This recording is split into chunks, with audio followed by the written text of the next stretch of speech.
Sioux Falls City Center in Sioux Falls, and the opening kickoff brought to you by Thrifty Car Rental. You'll find a great rate on a great car rental at more than 300 conveniently located Thrifty Car Rental sites.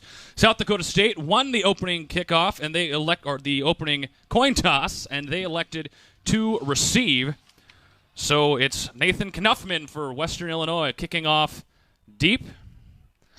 And we are underway in Valley Conference play. The Jackrabbits on offense first, returning that for South Dakota State. That was Brady Mengarelli, one of the starting running backs, led out on the field now by Taryn Christian, the sophomore quarterback. Danon, we spoke about Taryn before this game, and quite an impressive start to the year that he has had. Absolutely. This young man, we saw him burst on the scene last year as a true freshman, really come on strong, show his playmaking ability.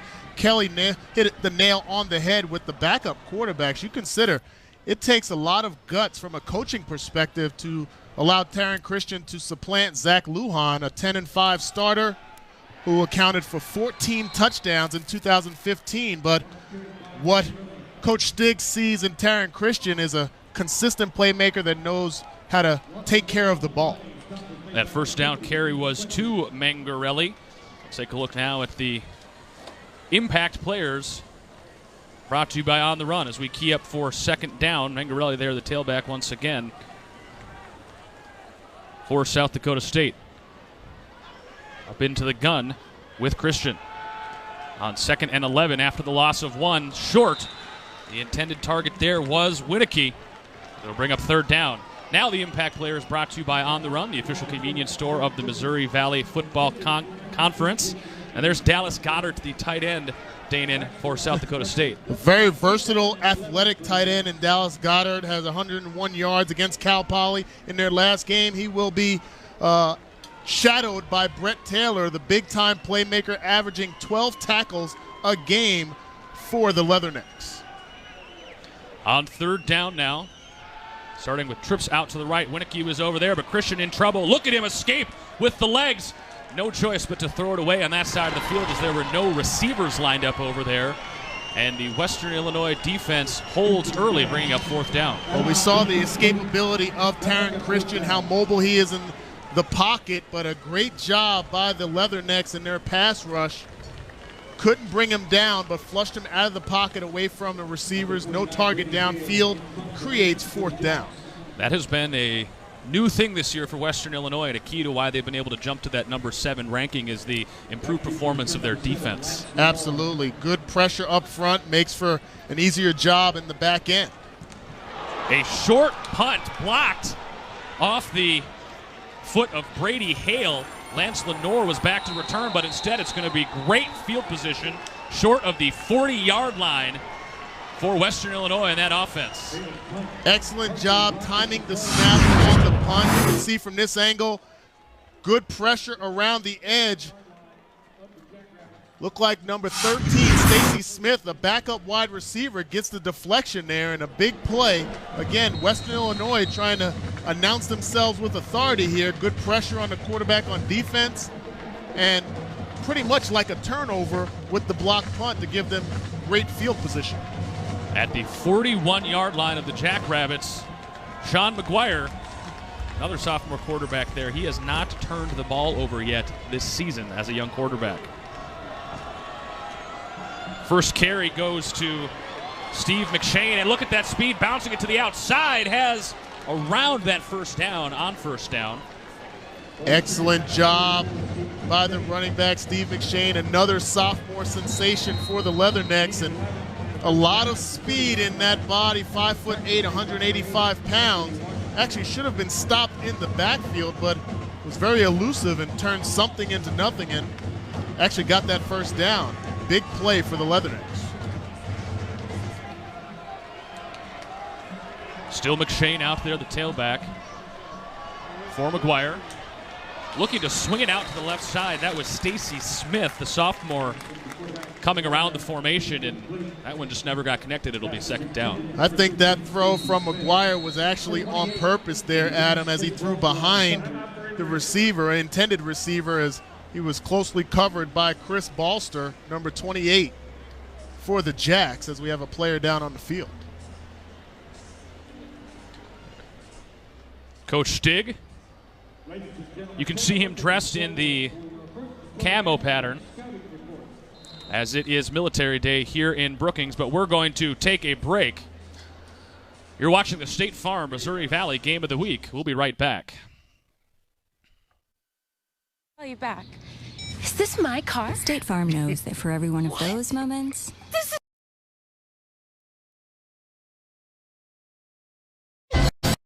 Without paying the price. Not here. Not ever. Biggs, how about the upgrades to this stadium? It's been phenomenal. I remember several years ago coming here. Now it was a little bit colder later in the season, but props out to the athletic director and this university and fundraising and getting this field to this level. One of the better stadiums in the Missouri Valley Football Conference, and outstanding just to watch a game from. I spoke with Jeff Holm, the Associate Athletic Director that was in charge of this product. We'll see that at halftime as they'll discuss this new stadium.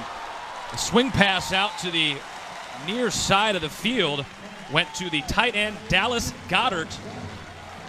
They move him all over the field, Dane, and he picked up the first down out near Creating midfield. mismatches, Adam, I'm sorry, but you have Dallas Goddard is a luxury at tight end. 6'5", 250 pounds, a mismatch for linebackers and safeties alike. Can run with the ball in open space. That's an excellent job with the big play by the big tight end.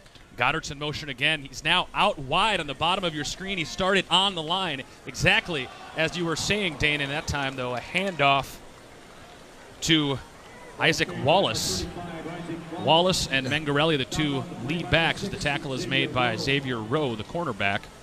Well, Adam, you talked about flexing out the tight end Dallas Goddard. Well, Xavier Rowe had the responsibility of guarding him, but this kind of goes hand in hand. Goddard out wide in the run game is going to be a liability because the quicker, faster defensive backs can get around him, and that's exactly what happened. Xavier Rowe with the big tackle.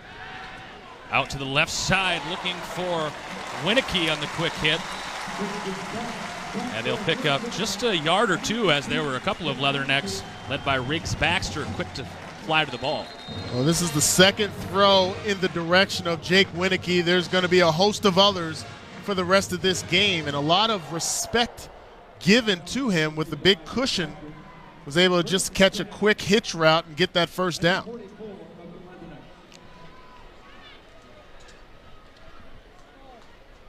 Christian in the pistol, play action look, throwing towards Winicky, and a nice catch as he's hammered inside the 25-yard line.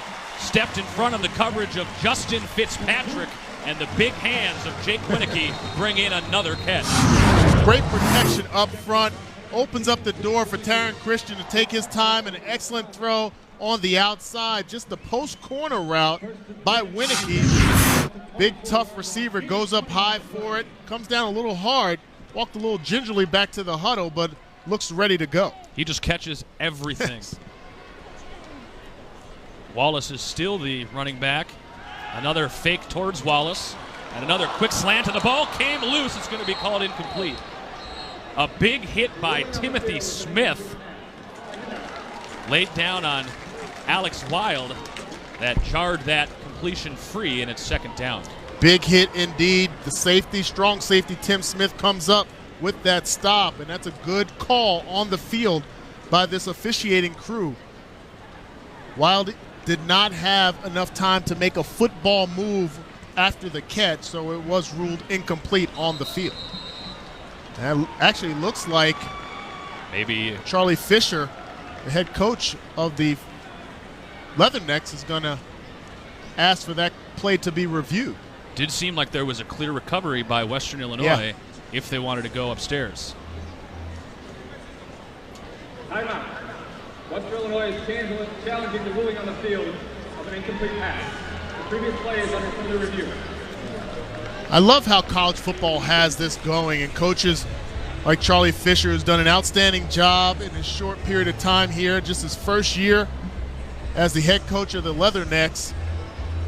Good communication with the officiating crew. They want to get these plays right, and you only see open communication between coaches and the officials. But right here, it's pretty close. Yeah, it's very close indeed. I don't know if there's enough to overturn what was called on the field, but I think, especially as a former wide receiver, Adam, he has control of that totally. And I would be upset if I was Charlie Fisher. Now he's going to get into showing the officials how it was done. Might still have some gas in the tank, get out there and catch some footballs. You never know, but you know, I'm sure the discussion is more about, hey, it looks like it's a football catch, and it looks like it's not going to get overturned. And I know based on the rules, Adam, I'd say that call was made correctly. And in fact, they said confirmed, so they did think that that was the case.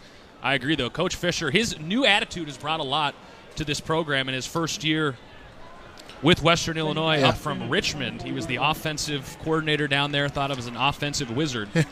And he's brought a lot of new strut to this Leathernecks squad. Well, the two biggest hurdles you have to overcome as a new coach is getting your team to buy in to your philosophy and getting the community and the university to buy in, and he's 2 for 2. On second down after that incompletion, Goddard open in the seam, brings it in the back of the end zone, and South Dakota State right back even with Western Illinois, 7-6. The versatile, athletic tight end, Dallas Goddard. We talked about players to watch, and he was one of them. Comes up with his 4th touchdown on the season, has 1 touchdown in each game as he gets things started for the Jacks there. Great job on the seam route. Nice touch pass by Taryn Christian, and the Jacks are on the board. He started out in the backfield in the fullback position, motion out, and they just had no answer for him in coverage up the seam of the field. Chase Vinatieri for the extra point, the nephew of Adam Vinatieri, and he is still perfect this season on extra points. Tied up, and that was fast down the field as well. And we've already seen all the big targets. Lance Lenore's got a touchdown, Goddard a touchdown, and of course it was Winicky who had one big catch in particular, 26 yards down the field to set it up. Well, coming into this game, we knew it had the potential to be a shootout. Both teams have outstanding offenses, and although Western Illinois has done a good job on defense, you just thought that the firepower for the Jacks was going to be a large task for the Leathernecks, and conversely, the Leathernecks, they're going to come right at you. Good running game and outstanding passing game as well, but nothing surprising so far in this game as it's tied 7-7.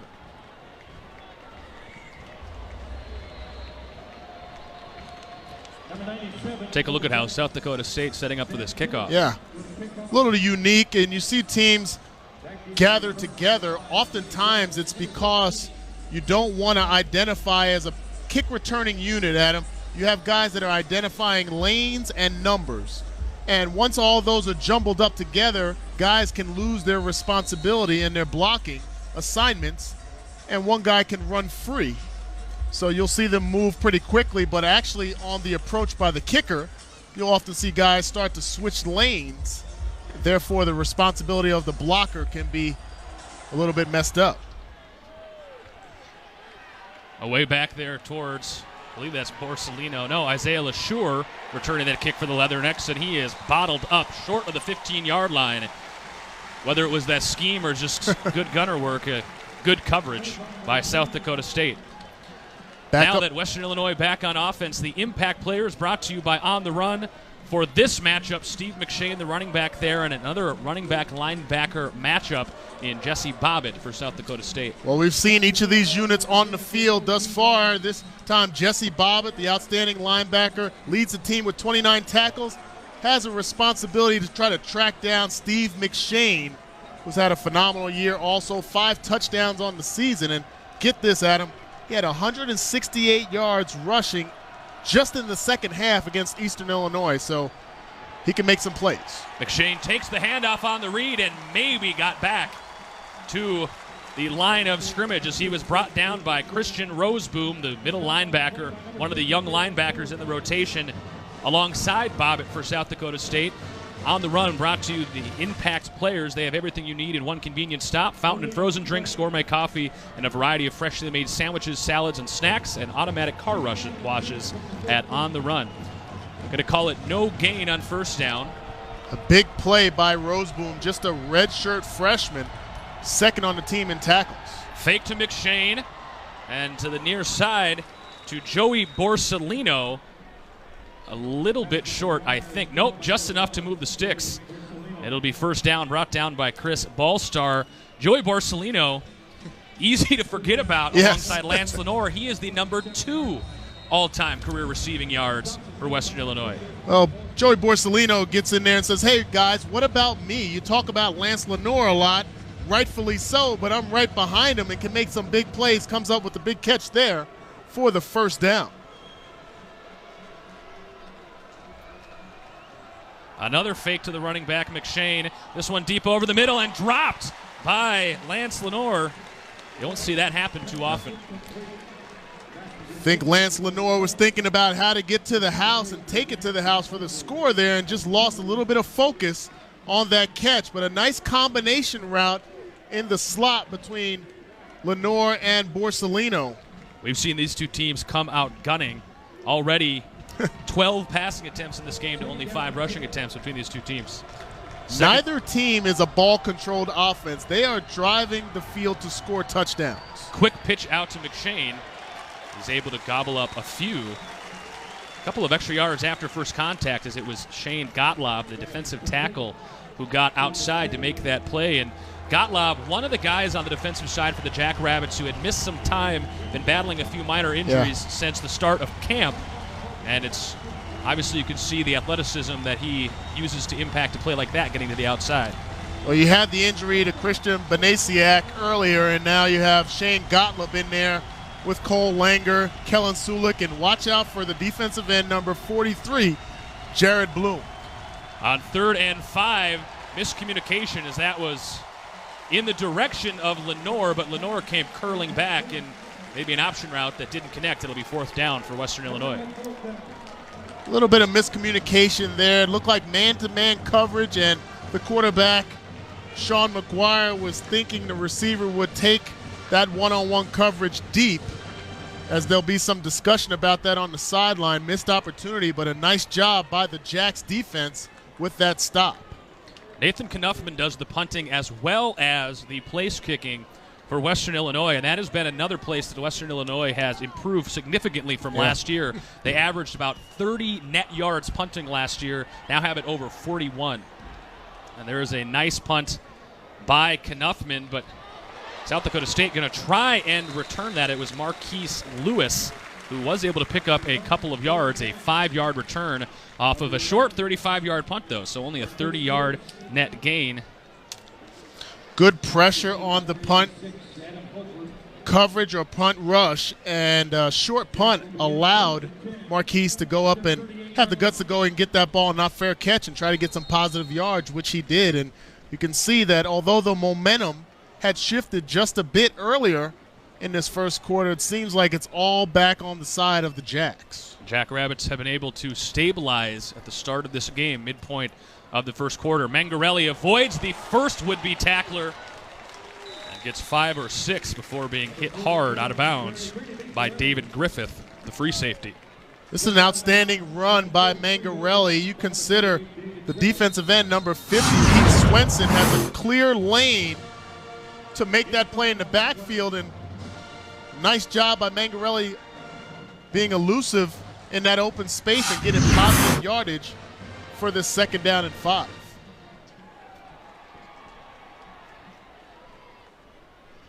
That's the fullback, Kyle Lauscher, in motion off the end of the line, and the play goes to Mangarelli. He has the first down and harshly meets Xavier Rowe past midfield. That's a cornerback, and Mangarelli put a pop on him. Well, Xavier Rowe is just not your ordinary cornerback. He's 6 foot, 190, and comes up to make tackles like a safety. Is not scared to stick his head in the mix, but big props to Brady Mangarelli, 5'10", 195, but he loads with a big punch there and gets the first down. Down to the 46-yard line. And Mangarelli, the ball carrier again, that time won't have any gain. Looks like Nathan Okendo was in the middle in there, as was Colin Saunders, who did a nice job as well. Defensive tackle, big guys up front, 6'2", 300 pounds. Most of this defensive line, Adam, is not big, so he's the big run stopper in there. Has to clog those gaps, does a nice job right there. Western Illinois likes to play big sometimes, though. They'll play with 3 defensive tackles for the 4th down linemen as they'll slide one over to defensive end. There's a play-action fake for Christian. And they are going to call Lauscher down as he couldn't avoid the tackle of David Griffith. But a nice pickup of 4 yards on 2nd down sets up 3rd and 5. Big responsibility for David Griffith to guard Lauscher, the fullback, out of the backfield.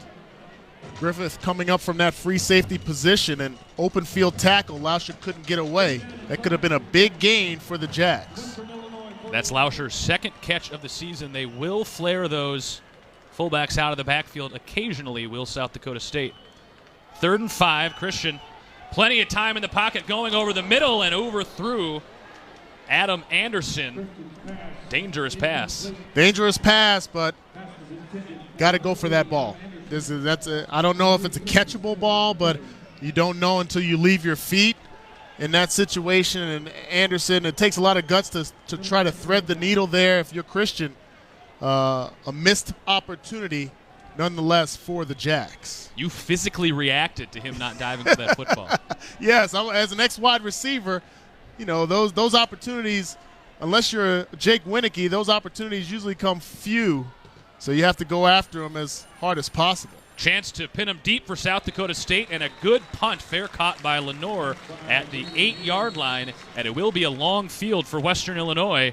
These two teams trading a couple of punts now as we continue on in the first quarter. It's a tie game on the State Farm Missouri Valley Football Game of the Week. Back to Brookings in a moment.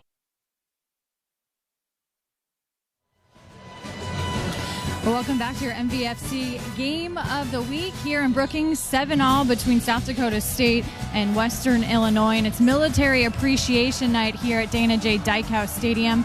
The Jackrabbits sporting an American flag decal on their helmets to honor the military, and coaches down here wearing camo fatigues on the bottom half of their pants here to support everybody in attendance. Also a nice flag display on the opposite side of the bleachers at the top. Adam?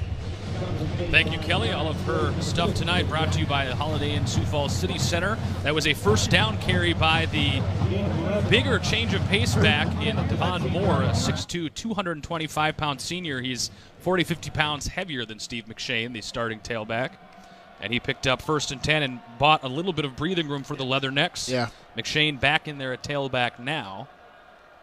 And he'll take the handoff, finding a little bit of a seam to wiggle his way through and fall forward for 4. You're seeing a solid push up front by the offensive line for the Leathernecks. Josh Baldus, number 55, at that left tackle position. Now that play was run right up the middle. Jacob Judd, the junior center, is the workhorse of this offensive line at 6'3", 300 pounds, an All-American potential guy, one of the leaders of this offensive line. Has a huge task, but doing a nice job with the run game. Moore back in at tailback, and the Leathernecks are all bunched up. Handoff goes around the right side on the jet sweep to Stacy Smith, and Smith is out in space. Smith trying to win the foot race. Brought down from behind inside the 10-yard line. Stacy Smith has more rushing attempts this year than catches out of the wide receiver position. It was Micaiah Slade that finally brought him down. Outstanding job, good playmaking, and watch the blocking outside. But how about the effort by Slade? Long striding down the sideline, and you know he's going to hear about it later, getting tracked down from behind. Stacy Smith. Now the question is whether that was a horse collar tackle. I did not think so because he didn't grab it. It seemed like he grabbed the shirt. 15-yard penalty from the end of the run. First down. That was called after the play. So it'll back Western Illinois back up to about the 21-yard line. A sideline infraction on the Leathernecks. So a little bit of celebrating after that long and we saw it right there as that huddle of Leathernecks walked away from the refs, the flag came out. So something was said, but still a long gain for the Leathernecks, and they're back in the red zone, already 1 for 1 today. And McGuire going to take it himself on the quarterback draw, pick up a first down inside the 10. We talked about Sean McGuire being a big-time dual threat quarterback, 6'3", 220 pounds, more like a fullback. As you can see, good blocking up front. Excellent job by Drew Wagner, the left guard, getting to that second level, opening up the door for McGuire to get that first down. It was Jesse Bobbitt who finally made the tackle. I still have to go back to that excellent effort by Micaiah Slade. Man, tracking down the speedy Smith. McShane takes the handoff out of the single back for 5 yards down to the 5-yard line. Nick Mears made the tackle. He was injured early in that TCU game, and Mears is a crucial returning safety in the South Dakota State defense that graduated some starters from that good defense last year, and the Jackrabbits definitely need him back on the field to make plays like that. Well, he's a leader on this defense, a senior as well, a big-time playmaker, and we're seeing some plays being made from the back end of this Jacks defense. Borsellino and Lenore are the twin receivers out on the right side. McShane gets the handoff. He's met around the line of scrimmage, pushes forward to around the 3, and it's 3rd and goal from the 3. Nick Mears again in on that tackle. Well, the safeties are very active in the run game for the Jacks. Nick Mears, his backup, Nick Farina, number 24, is a guy that comes up and makes plays. He's got 20 tackles on the season. We've already seen Micaiah Slade and Chris Balster also, but a key third down here as the crowd gets excited for an opportunity at a big-time stop. The 6'3" Isaiah LaSure is on the bottom of your screen alone to the left. McGuire looking to pass for it. Joey Borsellino holds on for the touchdown. 1 so far for Lenore, 1 for Borsellino, the top 2 receivers in school history, and Western Illinois back on top. Borsellino is a sure-handed guy, comes up with the big touchdown catch here. An excellent route, one-on-one on the outside, fakes like he's going to run an out route, plants his feet, and goes back inside. Excellent throw by Sean McGuire for the second score of the game for the Leathernecks. Knuthman out for another extra point. Similar slant routes, and both of those touchdowns, and very well delivered by McGuire as Western Illinois adds on the extra point. You can see it from here, Adam. Just a nice job, good strong throw, great protection on the right side as well, but not too bad a coverage there by Zy Mosley, but at the same time, you got Joey Borsellino and Lance Lenore, those 2 receivers. They can pretty much create a space and separation against any corner around the Missouri Valley Conference. So big-time throw. Prior to that play, I was ready to kind of crown Micaiah Slade as a savior in that drive, because had they not converted that, Adam, they would have had to settle for a field goal, all due to his excellent effort in tracking down Stacy Smith on that jet sweep. So still great effort by the Jacks on defense. They just couldn't complete that drive and stop. For a little more on Joey Borsellino, we go down to Kelly Burke on the sidelines. Yeah, guys, the pair have built quite a friendship over these past 4 years. They both came in out of the Chicago area as state champions, played extensively as true freshmen, and after a 4-8 season that first year, they set big goals as to what they wanted to accomplish the rest of their career. So now they're 1-2 on the all-time receptions list for Leatherneck records. The pair want to see each other succeed. They even have a unique touchdown celebration handshake. I'm not sure if you saw it there in the end zone on that last touchdown. Adam? Thank you, Kelly. All of her hits brought to you tonight by the Holiday Inn Sioux Falls City Center. Borsellino there on the sidelines. There was another kickoff fielded by Mangarelli, who once again kneeled it for the touchback. And South Dakota State once again trailing by a touchdown. They moved down the field very quickly last time they were in this situation, earlier on in this first quarter. Well, they were able to take advantage of mismatches on the outside. They have some big targets out there on their offense, and a lot to choose from if you are Christian.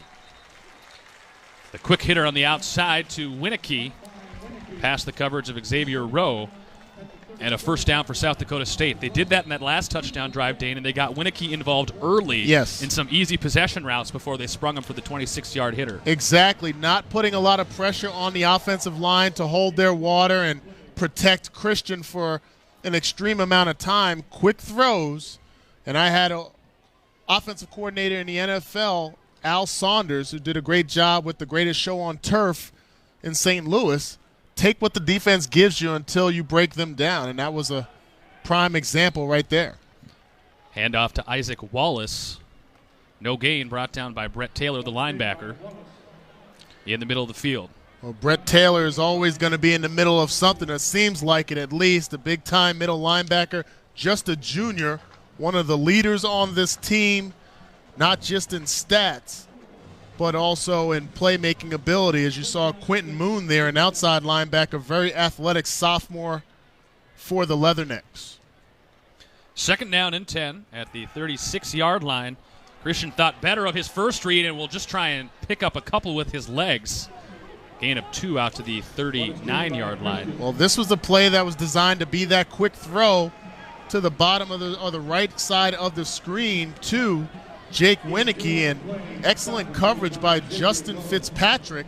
Actually, he's ready to jump the route. Smart job by Christian to tuck it and run, but we've seen plays made by McShane on offense and now Justin Fitzpatrick on defense, two sport guys for the Leathernecks.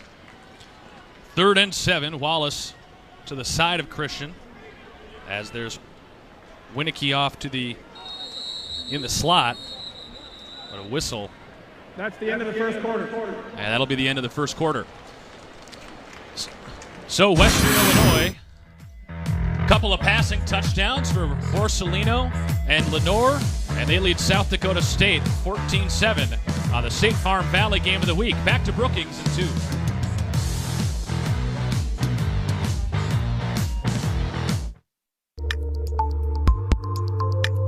Are 0 for 2 on third down conversion attempts today. The Jackrabbits are, as they trail by 7 at the start of the second quarter. Trips out to the right for Christian. Has a good pocket and finds Winicky at midfield. Well past the sticks. Justin Fitzpatrick unable to jar it free. It's a first down for South Dakota State. A lot of cushion and respect being given to Jake Winicky on the outside. Great protection again. And the timing is so impressive between Christian and Winicky. It seems like the corners don't really have an opportunity to break on the ball. That ball was actually in the air before Winicky even broke his route. He's got 4 catches for 52 yards. So far today, Wallace brought down in the backfield. David Griffith knifing in there. That'll be a loss of 3 or 4 yards, setting up second down. Pretty long. It's a nice job by Griffith, a 3-year starter for the Leathernecks. They loaded the box there with 8 guys in the box and came up expecting the run and produced dividends for the Leathernecks as they create 2nd and 13. Christian out of the pistol now with Mangarelli in at running back. And the quarterback and running back mesh, and Mangarelli finds nothing as he takes the give. A couple more yard loss. This time, Colin Saunders, the defensive tackle, got in there on the outside run. We talked about him being a run stuffer, but did not know that he had the ability to go to the sideline there. Now, obviously, that was the short side of the field, so he's not a sideline-to-sideline guy, but nonetheless comes up with the big play. A tough call there to have Mangarelli going to the short side of the field with the speed of the Leathernecks, especially up front. Third down and 16. That's a 300-pound sophomore defensive tackle, though. Getting to one sideline still pretty good. Christian on third and very long, going towards the middle of the field, and just getting enough is Goddard. He sat down in the coverage and was able to stumble forward for the last couple he needed to pick up that third and long. Well, there was some heat coming down on the side of Taron Christian, and he was able to stand strong in the pocket and deliver an absolute laser down the middle of the field. Nice job catching with his hands, and Goddard getting a couple of yards after the catch for the first down. He bounced off that first tackle from James Boone. That's where that size makes all the difference. Play action fake to Mengarelli. Big time pressure coming. Christian able to get away from the first set of men. Just going to step out of bounds. Ooh. Took somebody out on the sideline after picking up 2 or 3 yards. But Christian able to make something happen after seeing big pressure. Yes. This young man has a big-time knack for when the pocket is collapsing on him. He does a really nice job utilizing his legs to get positive yardage in those tough predicaments. Riggs Baxter, number 58, was the linebacker for the Leathernecks who got out there and ran him out of bounds. Mengarelli still the tailback. Now out to the right side with Winicky. They're going to swing it out to Mengarelli. Past the 30-yard line and the first down. Brought down by Riggs Baxter and Justin Fitzpatrick. And have Eric Preston for Western Illinois down on the field in the backfield at about midfield. Saw that play and throw by Taron Christian. That's a very difficult throw. You consider that ball is thrown about 40 yards sideways on the field, and you have very little opportunity for error there as you want to hit the running back in stride. Nice job. The Jackrabbits are on the move. We'll take a short break. We'll return to the State Farm Missouri Valley game.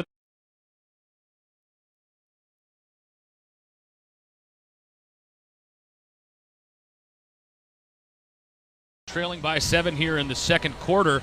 Dana, this is the spot in the field where on their last touchdown drive they didn't try and get into the red zone. They just went after it with Dallas Goddard. Yes, and you know what? Smart plays makes a coordinator look very smart when you have guys like Goddard and Winicky out there that can make big plays down the field. Christian back to pass. Got 4 targets headed towards the end zone, and inside the 5 has a connection reaching for the goal line. A touchdown. Just call me Nostradamus, Adam, from now on. I called that play down the seam, and it's actually that this is good coverage by the Leathernecks. This is a tightly thrown ball where you can see the safety, David Griffith, is right on his back, swipes at the ball, and just shows you the strong hands and great ability by Dallas Goddard, his second touchdown of the evening. That's that same route they ran for the last 25-yard touchdown, which tied the game the first time, and after the extra point, ties the game a second time. 87 yards receiving and 2 touchdowns on 4 catches for Dallas Goddard as he ties this thing up. It's 14-all in the second quarter. The Jackrabbits and the Leathernecks on the State Farm Valley game of the week.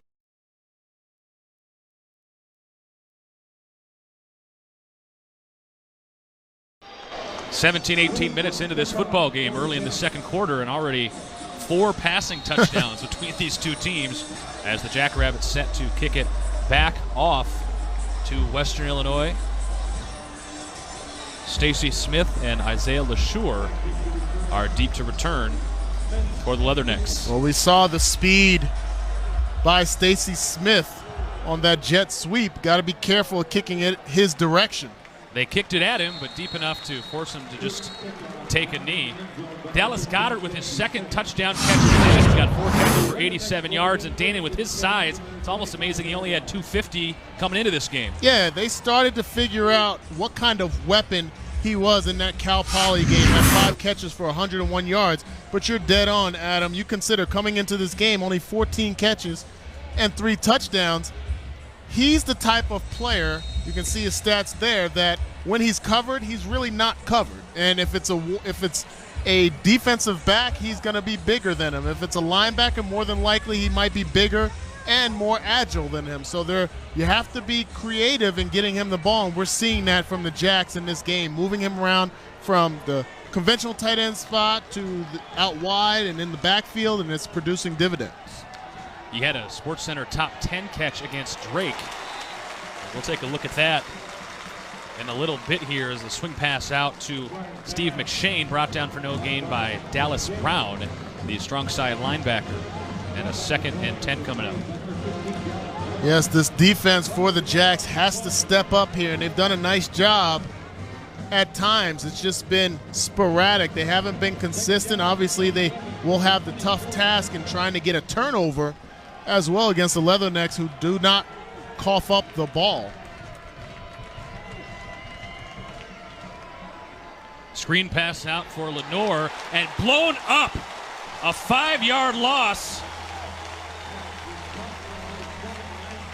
as Jordan Brown got right in there. Javon Williams was tasked with blocking him. That did not happen. This is how you blow up a smoke route on the outside, a bubble screen, smoke route, whatever way you want to call it.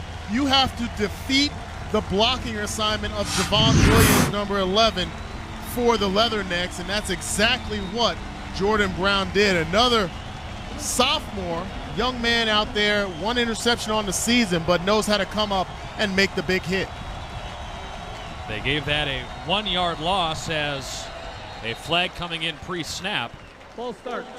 And a false start will back them up even more. Yeah. 3rd and 16 coming up for the Leathernecks, just short of their own 20-yard line. A lot of excitement in this stadium now. It started off a little bit slow. You thought the Leathernecks were going to have their way with this defense of the Jacks, but my goodness, have they turned it up a notch, and now creating this 3rd and extra long. Tough situation for the Leathernecks.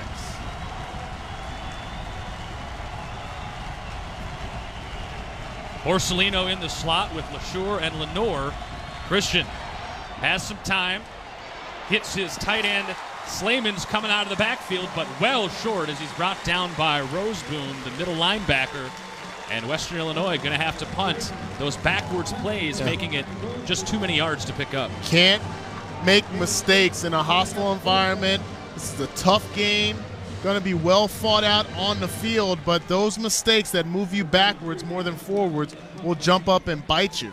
I thought it was interesting that the Leathernecks went the safe route on that, while conversely the Jacks had a similar situation on 3rd and 16 and actually threw the ball down the middle to Goddard and got that first down. So one team taking a little bit more chances than the other right now, but all the momentum is on the side of the Jacks. The bouncing punt out of bounds to the 33-yard line, and South Dakota State with Dallas Goddard will be back out on offense in this tie game, a chance for them to take their first lead of the contest. A couple of weeks ago at Drake, hosting Drake, Dallas Goddard with this touchdown catch that put him in the SportsCenter top 10. That's just palming it one-handed. Outstanding catch right here. Don't know if that's the gloves, but what I've seen so far is that he has hands like those gloves. Big-time playmaker. Down to Kelly Burke. Yeah, guys, I don't know if you're going to be able to believe this, but Goddard actually came into South Dakota State as a walk-on, played just about every position in high school except for tight end, and we just saw South Dakota State rip off a big run there. Now, Goddard leading all Valley tight ends last year. Coaches really challenged him this offseason to take the next step with his game, and so he responded by winning the team's offseason Lifter of the Year award, and of course, we just saw that SportsCenter top 10 catch. Isaac Wallace barely stepping out of bounds there at the 39-yard line. That's a great job by Kelly there, and now another great job by Wallace, who had an 87-yard touchdown run there, almost like this against TCU earlier this season. You can see where he stepped out of bounds. Nice job by the officiating crew. Christian going to the near side to Connor Landberg. Nope, to Jake Winneke. Well, we've seen some outstanding, Adam. We've seen some outstanding touch passes by Taryn Christian, and that one was another one as the safety, David Griffith came down into that throwing lane and could have intercepted that ball, but it was up too high, just in a place where his big 6'4" receiver could make that play. A nice throw and catch. The Jackrabbits threatening to take the lead on the undefeated Leathernecks. Whittaky on his own, motioning across the formation now. Still on the right side of that formation.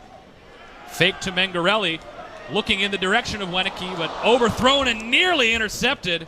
That was Goddard over there. And just in and out of the hands of Darren Wheeler. Tough to overthrow Goddard. Yeah. Well, they ran a little combo route between Whittaky and Goddard there. A post on the outside, corner on the inside by Goddard, and just overthrown. Could have been a big play for the defense, just could not capitalize there with the backup corner, Darren Wheeler. That's still 2nd and 10 for the Jackrabbits. Goddard moving around in that formation, playing behind the line. Christian over to Connor Landberg on the right side, down to the 25-yard line. And a gain of 4 on 2nd down sets up 3rd and 6. Well, we're seeing the safeties do a nice job of reading the eyes of Taron Christian, specifically in those quick hitting throws. And you're seeing the safeties come up a little bit quicker than the corners are on those short passing routes. A nice job and stop there by the Leathernecks, and 3rd down we have for the Jacks. Whittaky in the middle. They have trips on the left side of the formation. Christian facing a blitz, going over the middle for the touchdown. Goddard again. Gutsy call on defense by the Leathernecks to come out with the blitz and man-to-man coverage. And if you can't cover Goddard vertically, it's going to make it extremely tough to cover him horizontally. And he runs just a shallow crossing route, outrunning Xavier Rowe. Too big, too strong, and still very fast for his 3rd touchdown of the evening. Well, you just said outrunning Xavier Yes. Rowe. They put a cornerback on him. Their You're supposed to toughest at corner. least make him try and go up to get the ball when you put the speedy cornerback on him. You're exactly right. Nice throw and catch, and another big play by Goddard. 3 touchdowns from near the same part of the field for Dallas Goddard. He's got all the points today. Yeah. Other than the extra points. But watch this. From this angle, you can see the shallow cross. Actually, Goddard uses the official as a pick, slows Xavier Rowe down just a little bit. No chance to catch him after he catches that ball and scampers in for the touchdown, his 3rd of the evening. And I'm sure, although we don't see a lot of joy on that man's face, he's very happy with the production on offense thus far in this game. Well, Coach Stig has got a brand new stadium here in Dana J. Jaikau Stadium, completed after several years of phased construction to recruit in and to play in here under the lights, starting Valley Conference play in this new facility. Well, I will speak on behalf of our crew that I'm very comfortable up here, much more comfortable than I have been in the past here in Brookings. And this is an outstanding stadium and a great look and great fans right now. Smithfield's in the end zone and takes the knee. They broke ground on Dana J. Dykehouse Stadium a couple of years ago for this new place, capacity of over 19,000. First they built this facility. They built the Dykehouse Student Athlete Center, and finally finishing up with, you see there, that's the old grandstand with the structure of what we currently have behind it. That was last year, and now, of course, they filled in all the rest of the new seats and the new press box, and you see what we have here. This is absolutely one of the premier venues now, I would say really across the FCS level. Oh, absolutely. A great venue indeed, and we saw some special tailgating outside and fans getting riled up and ready to go in this game, and it's been a factor as the Leathernecks offense has stalled somewhat. A lot of credit to the defense for the Jacks, but the fans have come out to support this team. McShane getting to the outside, nearly able to turn the corner, and he's got big-time speed. That's dangerous to get him out in space. He's got 35 yards on 7 carries. He's one of those guys that you might stop him a few times here and there, but give him a crease to go to the Wildcat with him in the backfield. Yeah, that's McShane taking the direct snap and is able to spin through the line to pick up the first down. That's one of a couple of new wrinkles that were added back against the Northern Illinois game last week, and also a couple of more wrinkles being installed in the bye week 2 weeks ago for Western Illinois that we expect to see. That Wildcat and maybe some other gadgets running around in this offense as this game goes on. Well, the benefit of the Wildcat is that you give the ball directly to your playmaker, and he has the ability to sort through what hole he wants to go through. It's designed to go one way, but that's where his athleticism comes into play. A fake to McShane, but the pass downfield underthrown in the direction of Adam Hoggerworth. And it'll be second down. You can see some frustration there by McGuire. It seemed like some more miscommunication between the quarterback and the receivers downfield where they may not have been where they were supposed to be. And as a former wide receiver, it doesn't matter where the plays are and designed. Number one rule, never fool your quarterback. And now they're in a 2nd and 10 situation. Another direct snap to McShane. And again, he knifes forward with the spin. About 6 yards that time. So that direct snap, those quick hit runs, they're working. Well, like I said, the benefit of this is that he gets to seek and sort through where he wants to go in the line. The offensive linemen have their responsibilities, and the direct snap allows McShane to kind of have the choice of where he wants to go from that first time he has the ball. He gets the ball 5 yards deep and has the ability to see where the gaps are and make plays like that. Moore is the tailback on 3rd down. McShane is back there as well. And Smith, the wide receiver, he's out in the left flank and motioning through the formation. The big back, Moore, takes the handoff, and he's hit, I think, a little bit short. Jared Bloom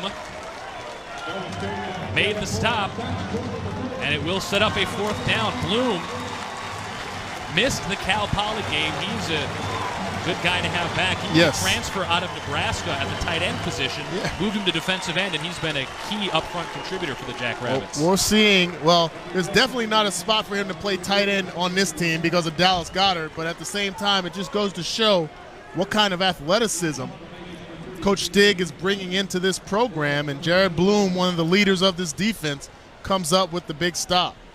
Marquise Lewis back to receive the Nathan Knuffman punt. Jackrabbits getting the football back, ahead by a touchdown. Lewis called for a fair catch on that one, and the Jackrabbits will have it back at about the 13-yard line. We'll take a short break. We'll be back in 2 to the State Farm, Missouri Valley.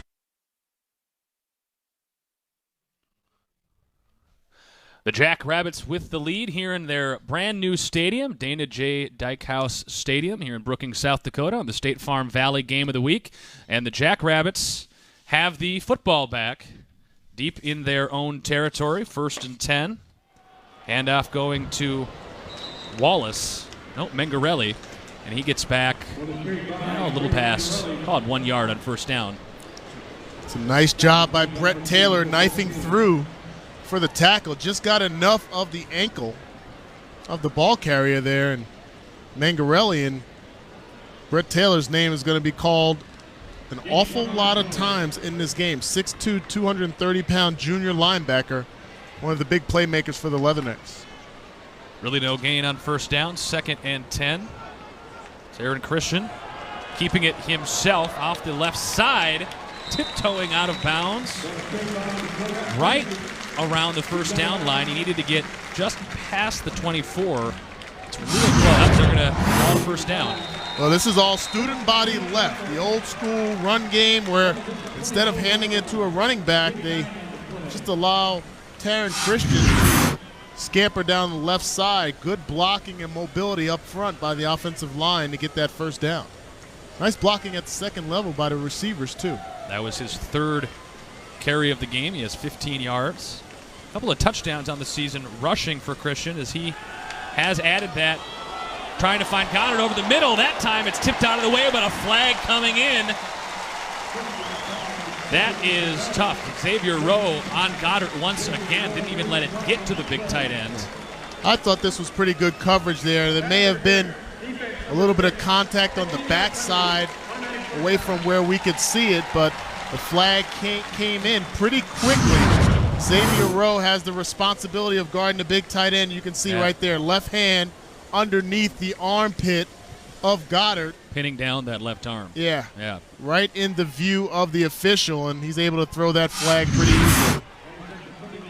That's a tough task, a tough assignment for any defensive player, never mind a 6-foot cornerback to have to guard the 6'5", 250 tight end. That's a 15-yard penalty as it was downfield. Wallace out of the backfield, takes the swing pass out in a little bit of space, steps past the first tackler. There's a flag in the middle of the field, though, from the umpire. Wallace was tackled at the 45-yard line. This one's probably going to be a hold. Definitely in holding territory there. As you can see, everyone is moving backwards. Yep. That's a nice job in open field. Isaac Wallace, we've seen how elusive he can be in open field. A nice 1-2 punch between he and Brady Mangarelli. Trying to decide where the spot of this foul was. Holding, defense, number 98. 10-yard penalty from the end of the run. First down. So a first down for the Jackrabbits, as they'll accept that penalty out to the, going down to the 45-yard line. So that holding took place a little bit downfield. Yeah. A little bit extra handsy on the defense, not allowing the receiver to release. And the referees are right on top of that. Thought it was in the area where you'd normally see an offensive line hold, but works against the Leathernecks here, and now a first down just past midfield. 45-yard line, Mangarelli takes the handoff, following his lead blocking, falling forward for 3 yards. Timothy Smith, the strong safety, getting in there to make the tackle. He followed Kane Lusher, the fullback, up the gut. Well, there's some good movement up front by the offensive line. We talked about some of those guys, but Charlie Harmon on the left side, Papungatoa at that left guard position, just the sophomore again, the captain and anchor of this offensive line, Jacob Onasorgi, two-time captain at that, and he's a junior. Really doing a nice job. Goddard moves out right. Rowe shadowing him around, and they go to Goddard. He gets almost past Rowe. He was past Rowe, but then David Griffith came in and was able to knock him out of bounds, and Rowe just held on. Looks like with Goddard motioning out of the backfield there, they have the cornerback Xavier Rowe pretty much shadowing him at this point. Well, they believe their best corner or their best cover guy is the best matchup for Goddard, and unfortunately, he has 6 inches and 60 pounds over him and still very agile and athletic. And you also have to give credit to the play calling of the Jacks, taking advantage of that soft coverage. And a 5 yards gain here, 10 yards gain there, and then taking their shots downfield like that. Taking a big hit on the overthrow downfield was Mitch Voda, the tight end, as we saw Goddard stepped off the field. That was a Dallas Goddard route, if I've ever seen one. Yes, it was, and we talked about these guys and what they're able to do. I just like how they're drawing up these plays, and Coach Stig has really had his thumb on this team, and specifically on this offense. You have to give a lot of credit to them because they are drawing up plays that are designed to work based on the tendencies of the Leathernecks on defense, and so impressive to watch them execute. Timeout taken by the Jackrabbits. Both teams have 2 timeouts left as Coach Stig wanted to talk about this second down play. Jackrabbits leading by a touchdown, and Western Illinois came out moving the ball very easily on that first drive, and they had that big explosive play by Stacy Smith, but the Jackrabbits defense has really allowed the offense to reestablish control of this game. Absolutely. It is exactly what you want to do. Yes, you got punched in the jaw a little bit earlier by the Leathernecks and how quickly they came out, had the block punt, Very solid 3-and-out in that first drive, and then was able to capitalize on great field position with the score.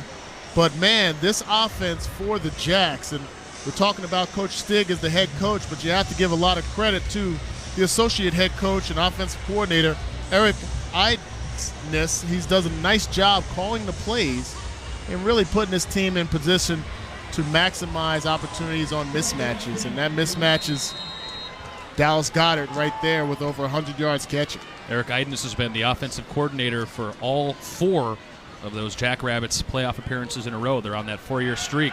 Second down play, Christian running out of time in the pocket, has some room with his legs, will get out of bounds past the 30. 3-yard pickup on second down, sets up 3rd and 7, and a few times now we've seen Christian escape that pressure and able to get a couple of yards with the legs. Well, this is one of the benefits of having a smart young quarterback as a guy, and the reason why he won the job, and I know Kelly talked about the backups for each of these teams. Zach Lujan is a senior, 2-time captain, but he's the backup quarterback after going 10-5 as a starter. And Coach Stig really believes in Taron Christian, that he's great with ball security, and that's the number one factor in why he's on the field and making decisions just like he did. 3rd and 7, time for Christian. His receiver fell over down the field. That was Goddard, and he was hit in the backfield. Looks like it's going to be a late hit by Colin Saunders. As the flag did come in.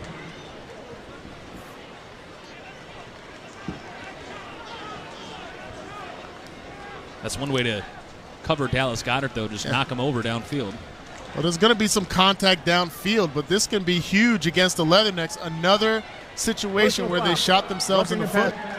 Defense, number 99. That is a roughing the painful passer. penalty. First down. That'll allow the Jackrabbits to convert on 3rd down. That's the kind of thing that the Leathernecks have avoided this year. They don't have a turnover, the Leathernecks don't. Yeah. They have been great in the red zone, both on offense and on defense, and they have not hurt themselves with penalties, but that will put the Jackrabbits offense down to the 15-yard line as a harmful mistake for Western Illinois, already trailing by 7.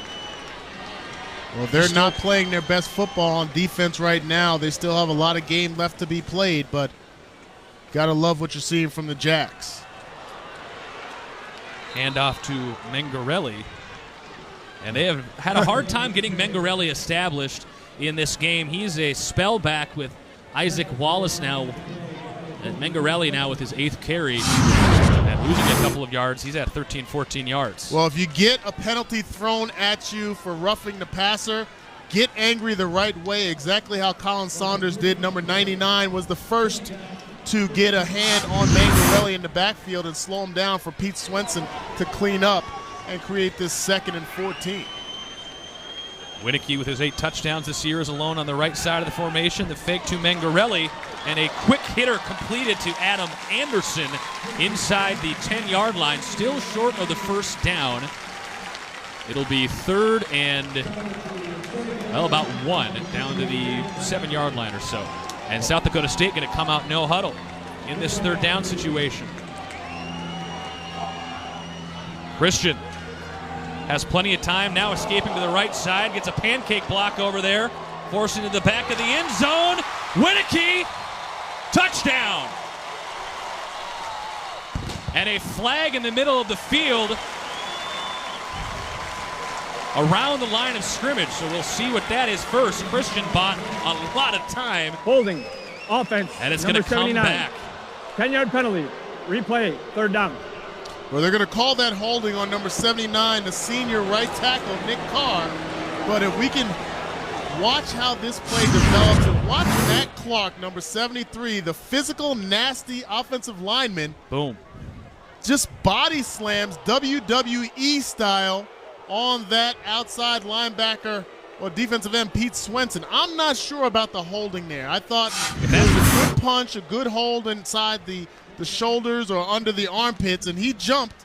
Swenson chose to jump, and he got planted because of that jump. Anytime you get off the ground, you are susceptible to anyone on defense imposing their will. That's tough if that, in fact, was the call. Christian gets it off in the face of pressure to the back of the end zone. Winicky brought it in again, out of bounds. That was Connor Landberg who was able to bring that in, unable to stay in. Now, I think this might be looked at again. Watch him catch this ball with his right hand. He has 1 foot in. He had control of it. To me, that's a touchdown right there. Never lost control. I'm sure they're going to look at it again. But another outstanding catch. Connor Landberg, a senior receiver. The crowd just saw the replay. And you can hear the excitement here in the stadium before they line up for a The ruling field on the goal. field was an incomplete And I pass. think rightfully The previous so. play is under Another further review. possibly top 10 catch now made by the senior wide receiver Connor Landberg in the back corner of the end zone, one-handed.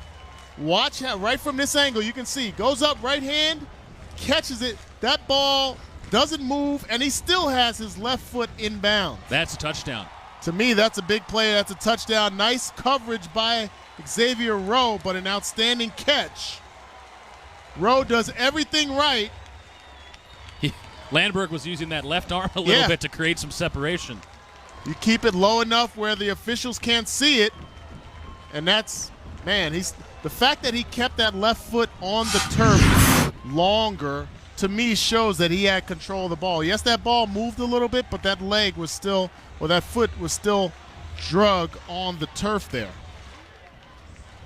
This could put South Dakota State up by 2 touchdowns. Big call. Call on the field was no catch. After review, the receiver had his left foot down inbounds with control of the ball. Touchdown. Wow.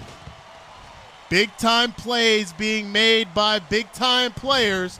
And you can see Landberg getting a lot of hugs from his buddies on the sideline. You consider this is second quarter, clock's running down. The Jacks opt not to call a timeout. 17 seconds left. They throw the fade.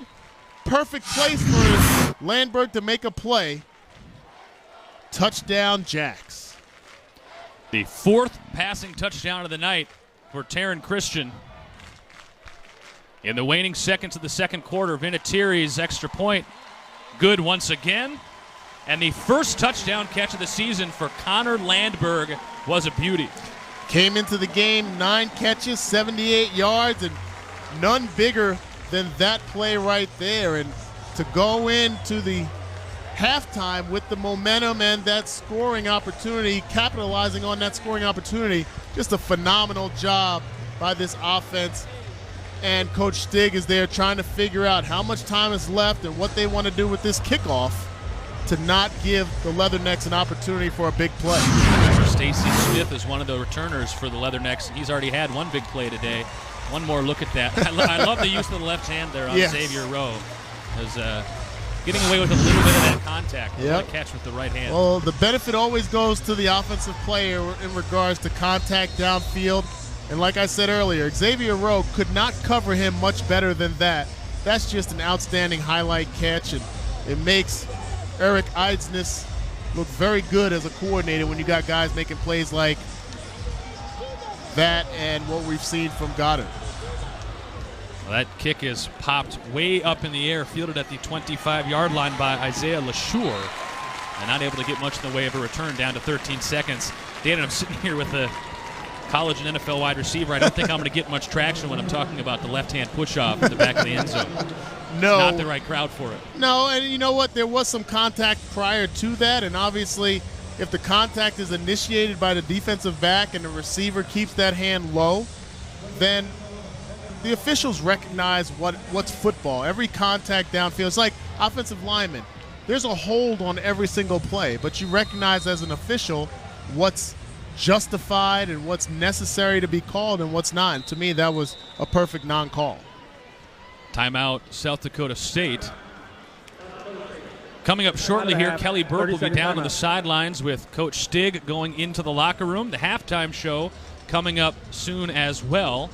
Sat down before the game for a interview with members of each camp before this game. Matt Tanney, the athletic director for Western Illinois, discussed his coaching search for the new head coach, Charlie Fisher, and spoke with Associate Athletic Director Jeff Holm for South Dakota State. And that was a great chat about different aspects of this brand new facility here at Dana J. Dyke House, the process of building it and what it means to this entire community.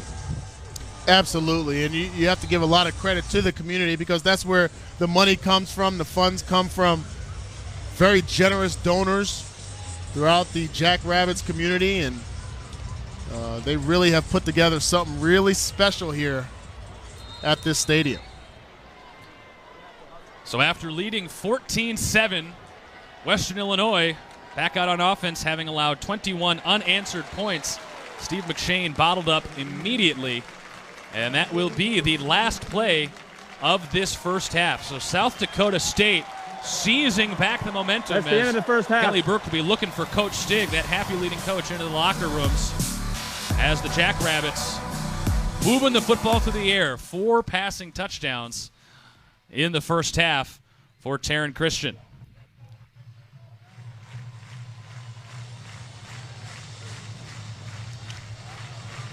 A lot of smiling faces, a lot of high energy going into the locker room for the Jackrabbits. Justifiably so. We see number 86 with the big first half, Dallas Goddard, a big-time playmaker for the Jacks. And my goodness, it's been fun to watch. We thought it was going to be a shootout, and we gotten everything and more. I can see Kelly down with Coach Stig right now. Kelly? Well, Coach, Western with 2 early touchdowns, but you were able to hold them scoreless in the second quarter. What changed defensively for your club? Well, the one touchdown was a long run. I mean, it was a one-play score, and so we kind of erased that. But we just went out and did our job, you know, and I don't know why we're nervous, but we're better defense than we played, and we're playing a little better now. Goddard and with some big-time catches in this first half, leading now 28-14. What will you stress to your ball club here at halftime? Go out and play Jackrabbit football. We never say we're the boringest program in America. We'll go out, do our thing, and see if we can win a football game. All right, good luck in the second half. Guys, back up to you. Thank you, Kelly. That halftime interview brought to you by the Holiday Inn City Center in Sioux Falls. That was in here and right now they are in total command. Looking forward to what the Valley will bring up for the upcoming schedule next week. All of these games on ESPN3. Youngstown at Illinois State. That's a good game between a couple of ranked teams. The Missouri State Bears will be facing off against the Bison after their upset win today. And doesn't get any easier for either of these two teams, especially for Western Illinois, as they now will have a hungry Indiana State team to deal with next week. Yeah, indeed. Western Illinois, they need to turn things around. A lot of football still to be had today. We'll have stats and highlights when we return on the halftime show here at Dana J. Dykhouse Stadium. Today's Valley Game of the Week brought to you by State Farm, there for when things go wrong, but also here to help life go right. Talk to an agent today at 800 State Farm. Second half kickoff brought to you by Thrifty Car Rental. You'll find a great rate on a great car rental at more than 300 conveniently located Thrifty car rental sites. The Jackrabbits won the opening toss and got the ball at the start of the game, and kickoff to Western leading 28-14, 21 unanswered points to close out the first half for the Jackrabbits, and out short of the 20-yard line. That's Isaiah LeSure returning that kick. Well, LeSure was gutsy in returning that ball. He was backpedaling into the end zone. I'm sure that's what's being talked about on the sideline. You don't have any momentum going forward. Nice coverage by the Jacks as they seek to keep this momentum going. Scored a great touchdown just before the end of the first half, and now the defense will have the task of trying to stop this dangerous offense for the Leathernecks. Coach Fisher did stress the need to be more aggressive for the Leathernecks in the second half. McGuire, play action on the first down play, and a sliding catch by Lance Lenore to the 29-yard line. That'll be enough for a first down, a quick hitter. We saw the Jackrabbits stand and do that in the first half. They would toss a couple quick hitters out to Winicky to get the ball moving down the field, and were able to explode from there. Well, what they have the luxury of, both teams, is good playmakers, and they're trying to get the ball to their playmakers as quickly as possible. And Lance Lenore, we talked about his exploits throughout his career, the senior receiver, a big-time playmaker. It's only right to get him going as quickly in the second half as possible. Sean McGuire kept under 60 yards passing in the first half. He had time there, but it throws an interception.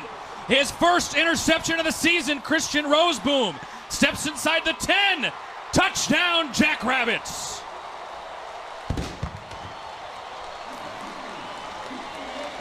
There's a flag on the play after, no, it was around where the interception took place. It looks like Lance Lenore is actually signaling that it could be a defensive penalty, maybe a pass interference or illegal contact downfield by the Jacks, but a nice job by Roseboom reading the eyes of the quarterback McGuire and picking off that pass. It would be the first Western Illinois turnover of the season if it stands,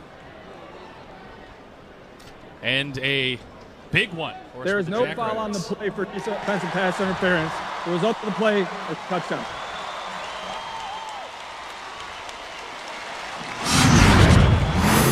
I think that what you're seeing from the Leathernecks is maybe some contact down the field. You can see Lance Lenore get pushed, but that was well after the interception by Roseboom there. And a nice job of running into the end zone again, capitalizing on a mistake by the Leathernecks. Earlier was a couple of penalties here and there, and now this is not the way Coach Fisher wanted this Leatherneck team on offense to come out in the second half. McGuire just did not see the middle linebacker Roseboom dropping back into coverage in front of Lenore. A costly first turnover of the season for the Leathernecks, as the extra point is through, and South Dakota State with a commanding lead on the pick six at the Valley Game of the Week. Well, I love it. This piece is so you. I know, right? I saw it and I was just like, oh, I have to have it. Is it suede? Around the state or around campus. Past the 30, I think that was Cody Hazlett who made that stop. And Western Illinois now with a big hole to climb out of. One of the big things coming into this season, Danon, for South Dakota State's defense, they lost TJ Lally, the four-year starter at middle linebacker. We've talked about Bobbitt quite a bit. They had a couple different young guys rotating through to try and fill that hole. Christian Roseboom was one of them. He's got 4 tackles today, and he had that pick six. Have they found more of a formula to replace a guy like Lally? I believe so. The proof is in the pudding, and he's done a fine job. As McGuire connects downfield to Borsellino. Borsellino snuck in behind every Jackrabbit defender, and quickly Western's out past midfield. A gutsy throw there by McGuire just after that pick six. He comes back, rolls to his right, and actually throws across his body. Nice job finding that vacant area by Borsellino for the first down. A big play, much needed for the Leathernecks. That was Borsellino's 4th catch of the game. McShane will get a couple on that first down carry brought down by Nick Mears. We've heard Nick Mears, the strong safety, come up a few times in this game. That's another guy coming back. That injured player has been back on the field for the Jackrabbits. Yep, and then also Christian Roseboom in on that tackle, actually lined up on the outside linebacker position and tracked down McShane from behind. So very active linebacking core that's led right now by Roseboom, just a redshirt freshman. The fake to McShane. Blitz coming from the Jackrabbits, going over the middle and overthrows Lenore. Lenore had split the safeties up the field. He had a step on Chris Ballstar, but instead it'll be 3rd and 8. That ball has to have a little bit more air on it. You can see Sean McGuire really has a lot of confidence in his arm, likes to throw with more zip. As he grows as a quarterback, he'll be able to get a little bit more air and touch on that and lead Lenore right into the end zone.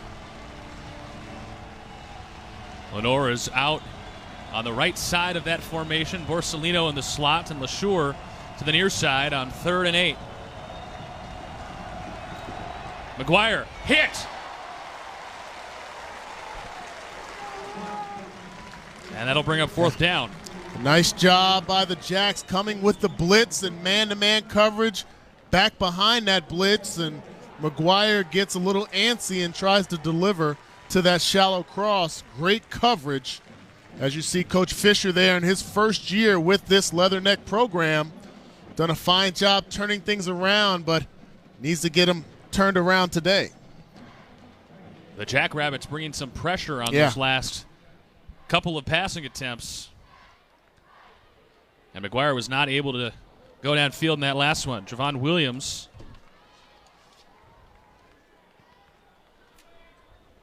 as that punt is away and caught at the 10-yard line by the Jackrabbits. Marquise Lewis, he's able to work his way out to the 18 and pick up a couple of yards. Gutsy job there by Marquise, going tough play to track down that punt. 3 touchdowns tonight for Dallas Goedert, 6 catches and 121 yards, and he's been a matchup nightmare.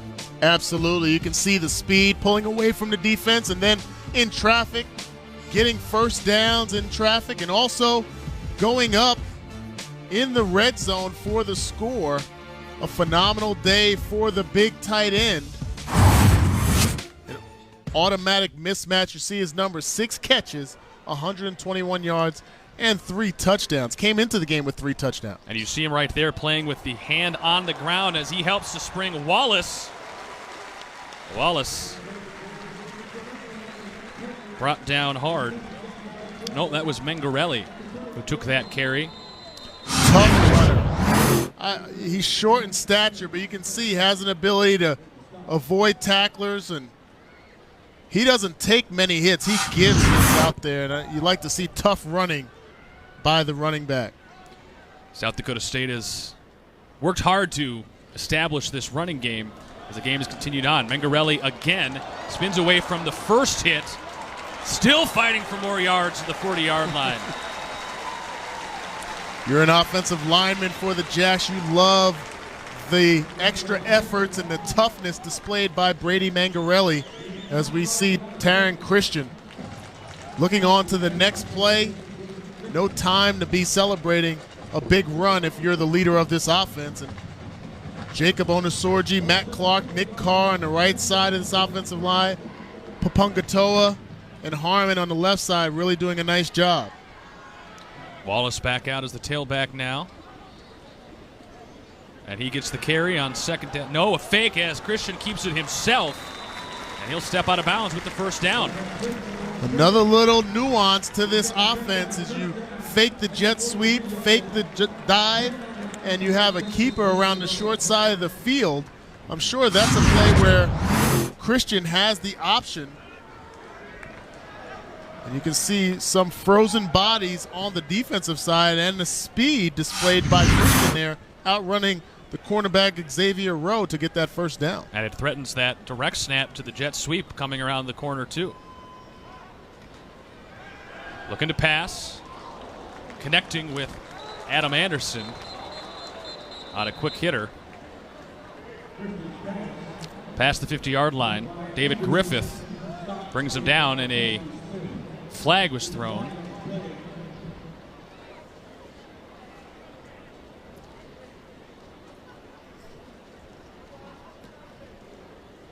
Ineligible downfield. Offense, number 62. 5-yard penalty. Replay first down. Well, we were just giving a lot of praise to the offensive line, and the leader of that group, Jacob Onosorgi, the captain, 2-time captain, center, was downfield a little bit early, getting a little anxious to get a block downfield to help his receiver get some extra yardage. It'll be 1st and 15. Jackrabbits not afraid to keep airing the football out, up 3 scores. Anderson again goes through the formation. A lot of moving parts on the ground now behind the formation here on this possession for South Dakota State. Wallace into the backfield. He takes the handoff sweep around the left side. Met fights through the first tackle, fought through the tackle of Quentin Moon, but David Griffith came up to help and forced the ball carrier out of bounds after it looks like actually a short loss. Yeah, it's a nice job by the defense. Quentin Moon, one of the more athletic linebackers you'll see in the Valley Conference, comes up with the big hit. He's not able to bring him down, but stops the momentum of Wallace and creates this 2nd and 16.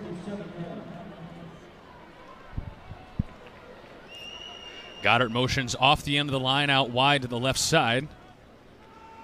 Christian comes over to the near side, has Jacob Brown, a freshman Playing in his first college game today, he was brought down by Justin Fitzpatrick. Jacob Brown was redshirting the first 3 games of the year. And the Jackrabbits decided to take off that shirt and put the young man on the field, and he has his first college catch right there. A nice job by the freshman from Scottsdale, Arizona. And a big play by Justin Fitzpatrick. We haven't spoken a lot about him, but the cornerback came up and made that stop to create this 3rd down and long.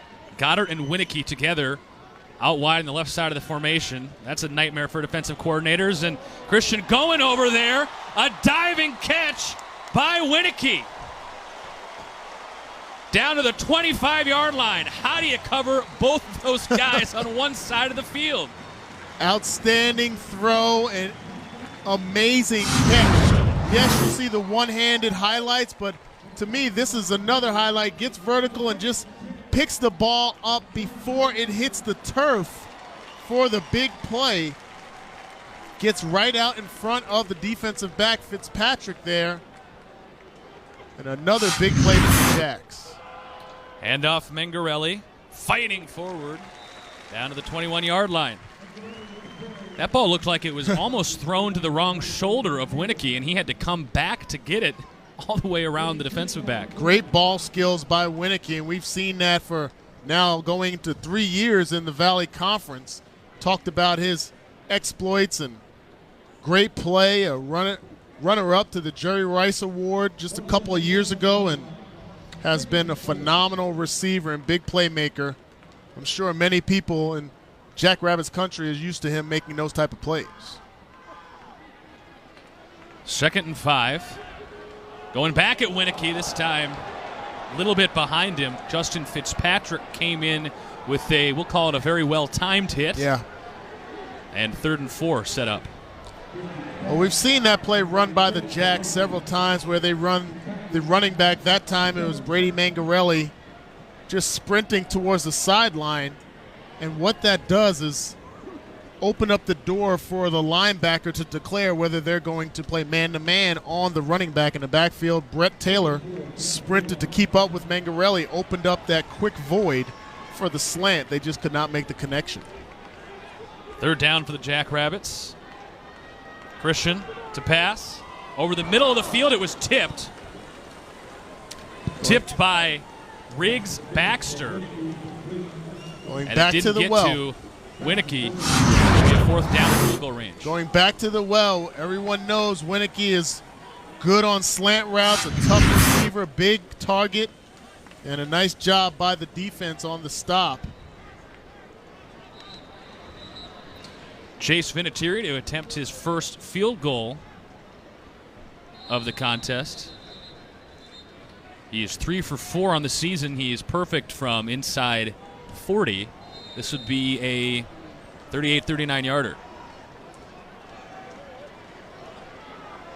Well within his range, a very confident kicker. Christian does the holding, the kick from Vinatieri. Through the uprights and good, and 3 more points for the Jackrabbits. Up by 4 scores now. 38-14, South Dakota State here at Dana J. Dykhouse Stadium. We'll be back in 2 on the State Farm, Missouri Valley.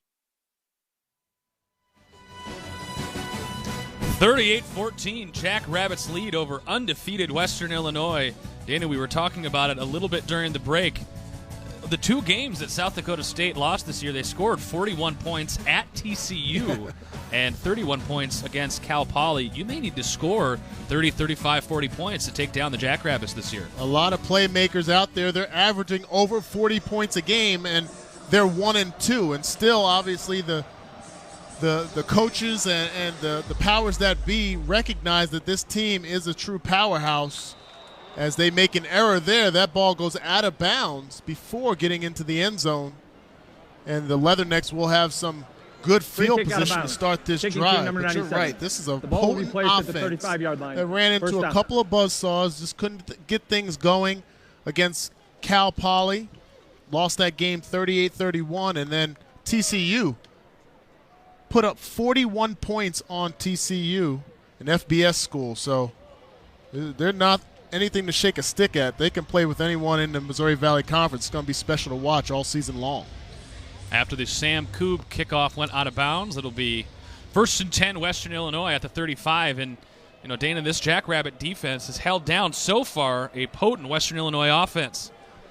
McGuire to McShane out in the flat, slips by a couple of tacklers, and then a host of blue jerseys fly to that football. Well, you nailed it on the head right there, Adam, because what the Jacks are able to do now, even though it's still 7.5 minutes left in the third quarter, you noticed all the defenders for the Jacks were coming from deep in. That means they're playing in a somewhat soft defense, forcing all the receptions to be in front of the defense, and the Leathernecks having to get 5 and 10 yards and not any big plays downfield.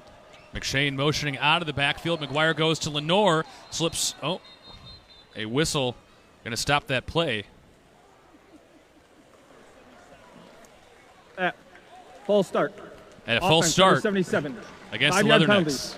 All the breaks are going the way of the Jacks right there, because although the play was stopped a little slow with the speed of Lenore, he breaks that tackle right there, and he's off to the races. But another hiccup that forces the Leathernecks backwards. They just can't get things going in the right fashion right now, and the Jacks are taking advantage of it. Remember, before the second Dallas Goddard touchdown, Western had the Jackrabbits stopped on 3rd down in the red zone, but a roughing the passer penalty hurt the Leathernecks. So another damaging penalty. McGuire has Lenore over the middle, spinning away from the first tackle, but again the Jackrabbits flying to the football, and Nick Farina is there to complete the play. 3rd and 4 coming up. As long as they can come up and make those tackles and rally tackles, whether it's a multiple helmets on the ball or guys in that situation where as soon as that first tackle was broken, another defender came up from the secondary of the Jacks and stopped the momentum of Lenore there, creating 3rd down. Lenore has 5 catches today, but only for 45 yards for a guy who's averaging almost 20 yards per catch on the season. On 3rd down, McGuire looking for Lenore. Incomplete. Could not fight through the coverage of Jordan Brown.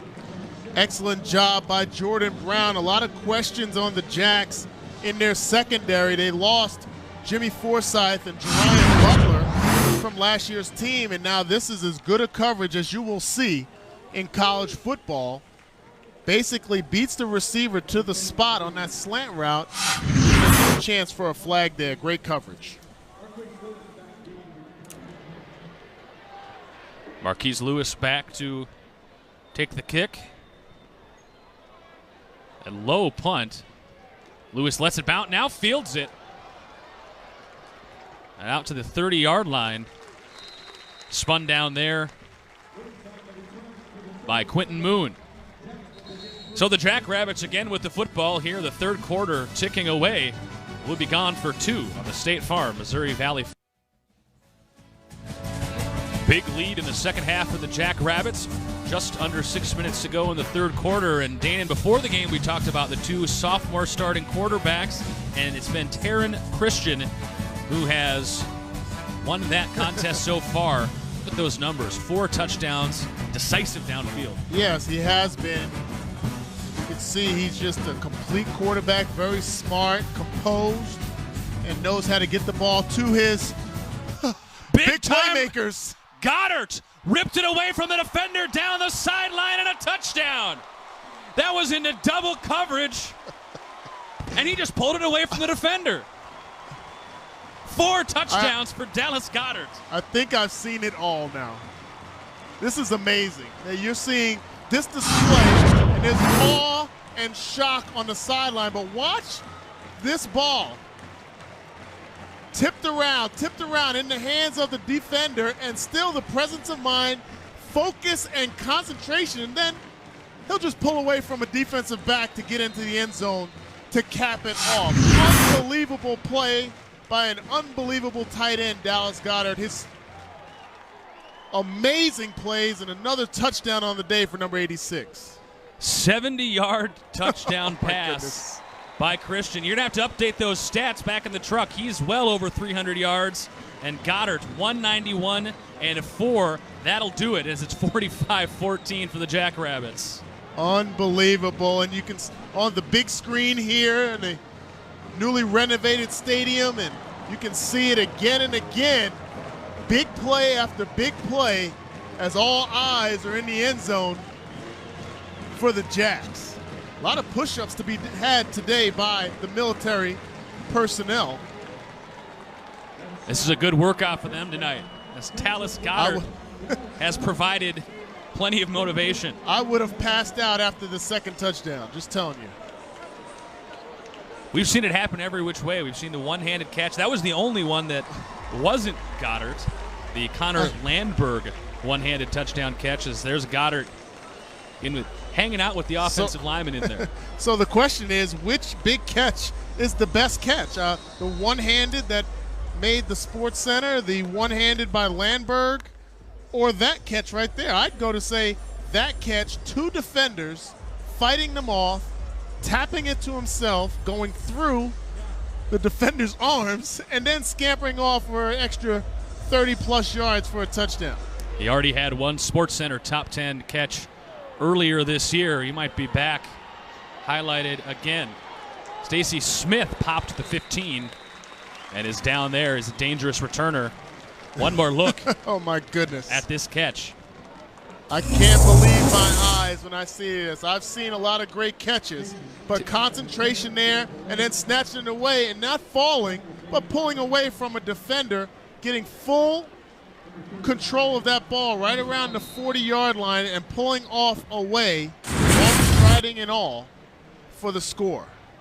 Wow. And they just replayed it up on that Jumbotron again, and he's getting to watch it one more time. That's a 3,200 square foot Jumbotron of video space, so plenty of fun for your highlights as McShane takes the Western Illinois handoff with 5 minutes to go in the third quarter. We were talking about Taryn Christian's decision-making.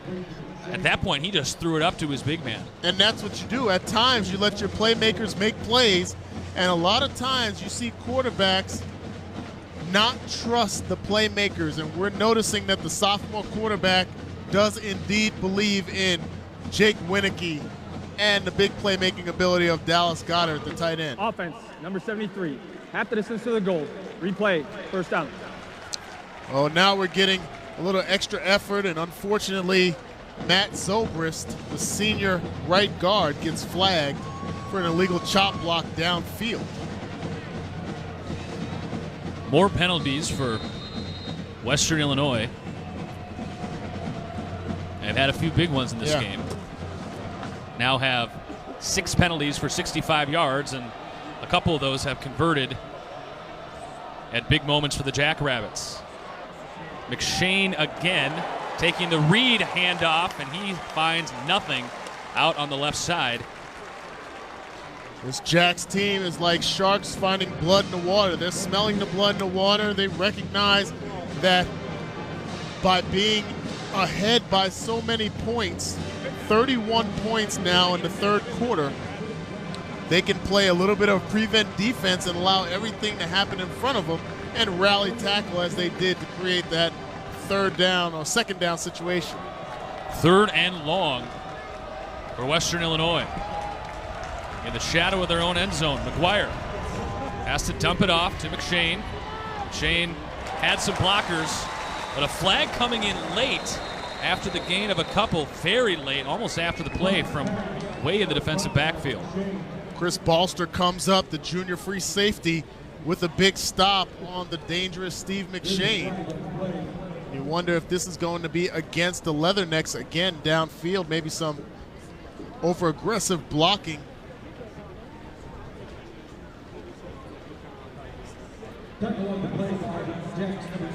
One of the Western linemen just indicated there's no foul on the play. Nope. Second down. They're going to pick it up. So Action. Western has Third 7 down. fouls for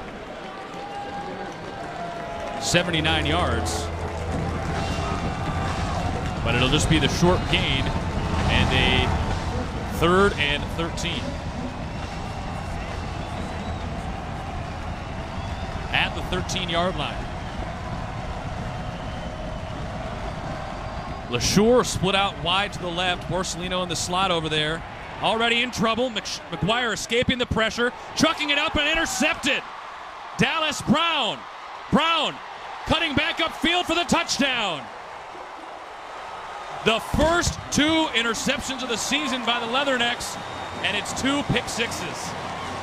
There's a flag in the end zone. I don't know where the celebration. It seemed like he just walked towards past the end line, but a nice job of escaping here. Just an ill-advised throw, trying to throw it out of bounds and make a play. And another time where the defender is in the right place in the right time. And a big play again by the Jacks. Remember, Sean McGuire coming into this game had 4 touchdown passes and 0 interceptions.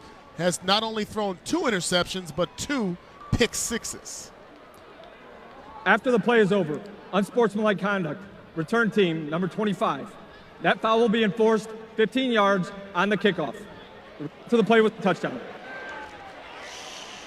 Not sure where I saw that unsportsmanlike, but just excitement, rightfully so. And you can see right here the athleticism, but another ill-advised throw and in a perfect place, perfect position was Dallas Brown, the senior linebacker. Oh, he does go flex at the end.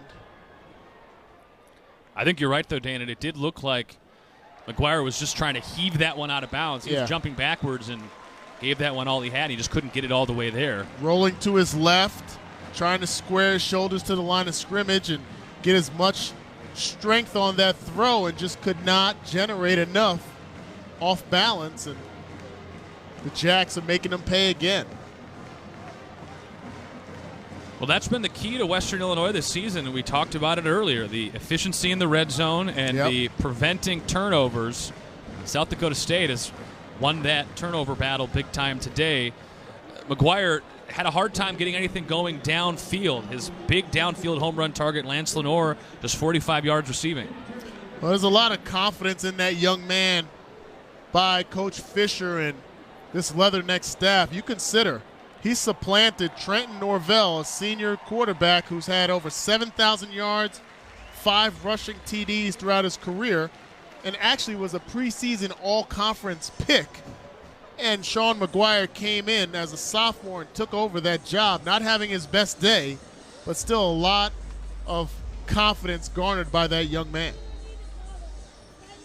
And credit as well to the Jackrabbits defense that has really gelled in this game and put a performance up that they had needed through the first 3. They've been unable to really stop anybody. Yeah. Jacks really stepped up all 3 phases of the game, really coming through. Smith fielding it up around the 15-yard line. He's speedy. Look out. Upended. Past the 30. And I think we are going to see Trenton Norvell out on the field, and he has not played yet in 2016. He might be about to get his first action at quarterback. Well, there's a lot of confidence in him, and I'm sure that the year or the season is not over for Sean McGuire. Just maybe needs a little bit of a change. And actually, they're going to stick with McGuire here, but Trent Norvell is definitely ready to go if called upon. He came out towards the huddle a little bit, but it's still McGuire. Jamie Gilmore gets his first carry of the day as the running back. Has a couple. Look at that pile just push backwards for the Jackrabbits. And you're seeing Coach Fisher trying to still run his offense. And what I mean by that is not putting a whole lot of pressure on Sean McGuire, trying to establish the run game, trying to win at the point of attack with the offensive line in the trenches. You can't be too predictable. Yes, with this deficit, you have to score quickly. But if you're not able to score quickly, you still want to run your offense and try to accomplish something. McGuire standing tall in the pocket, finding Lenore over the middle for about 4. But again, Lenore, they've been able to get the football in his hands, but not downfield at all. I think that puts him at 49 or 50 yards now, depending on how exactly they score it.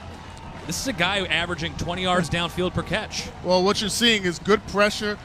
The defensive line for the Jacks pinning their ears back and going after McGuire. But more importantly, I can't remember when I did not see multiple blue helmets on a tackle. They're getting 3 and 4 guys on the ball carrier each time. Over to the right side for the first down for Lenoir.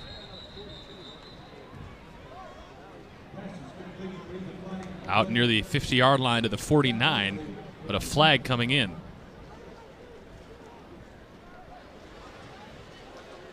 Offside, defense, 99. That penalty is declined. The result of the play is a first down. So the Leathernecks out to midfield. Yeah. Moving the ball slowly, and I'm sure the Jacks are really not concerned about this. They just don't want any 15, 20-yard plus plays for the rest of this game. They want to force this Leathernecks offense to get 5, 7 yards per play at the most and work to get any points on the board. McGuire in the direction and a dangerous pass of Isaiah LeSure, and Jordan Brown got a hand on that one. He jumped that route. Jumped it indeed, and we're starting to see McGuire eye his receivers a little bit too much, and an opportunistic defense like the Jacks is ready to pounce on it. Handoff to Gilmore. Down to the 45, gain of 6.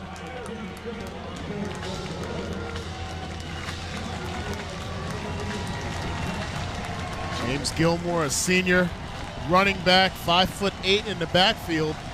More of a scat back. On third down, McGuire had enough time to get rid of it and dropped by Adam Conradi, the sophomore tight end. Would have been right around the sticks. I think it would have been enough for a first down, but thrown too low. And we're going to have a offense staying on the field for fourth down. Down by 38 points. Past midfield. Might as well go for it. See what your offense has made it in. Lenoir on the right side. Here comes some pressure. Over the middle to Lenoir. Ball came out. Incomplete. Had Lenoir on that post coming into the middle of the field. Nice job by Nick Mears there. Just the combo coverage by the dangerous receiver. Could not haul it in. Seemed like he came out of his break a little bit off balance. Tried to catch it with his body and bounced off his shoulder pad.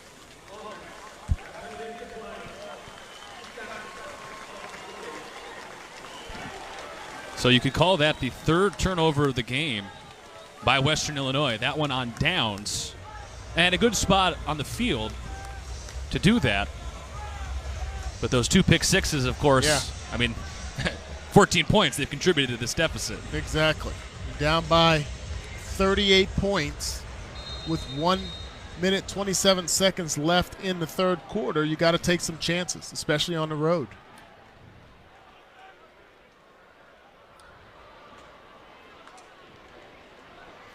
Christian hands off. Nope. Swings it outside to Goddard.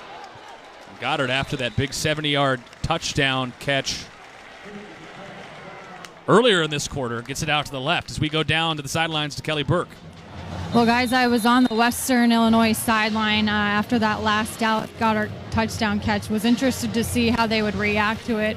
Safety Tim Smith came off the field, threw his helmet down in disgust, very frustrated about that touchdown in double coverage. Meanwhile, as you might expect from their defensive leader, Brett Taylor was walking through, trying to rally his troops. So he said, look, y'all look down. We got to keep playing. And then defensive coordinator David Elson just really calmly said, no more, no more. But they're obviously not getting a whole lot of help right now from that Leatherneck offense. Thank you, Kelly. All of her visits brought to you by the Holiday Inn Sioux Falls City Center. Second down and 10 coming up for Taryn Christian and his Jack Rabbits offense. Well, Kelly hit on what was going on the Western Illinois sideline, and you also see Trenton Norvell, who we thought was going to come in on that last drive, warming up a little bit stronger, maybe in the next series for the Leathernecks. Christian still to pass, finds Winicky for a hit to the 36-yard line. Met quickly there by Brett Taylor, as well as by Justin Fitzpatrick. As we tick down to the end of the third quarter, Jackrabbits leading big in their new stadium, 52-14. You're watching the State Farm Missouri Valley Football Game of the Week.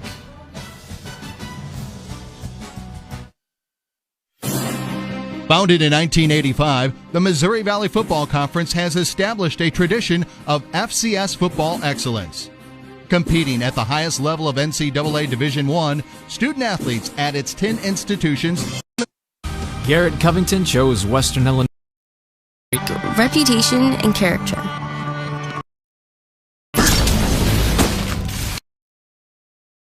As they are bringing in their first conference game in this beautiful new stadium in style over the number 7 Western Illinois Leathernecks. As Christian airing it out to the right side. Incomplete, out of bounds towards Goddard.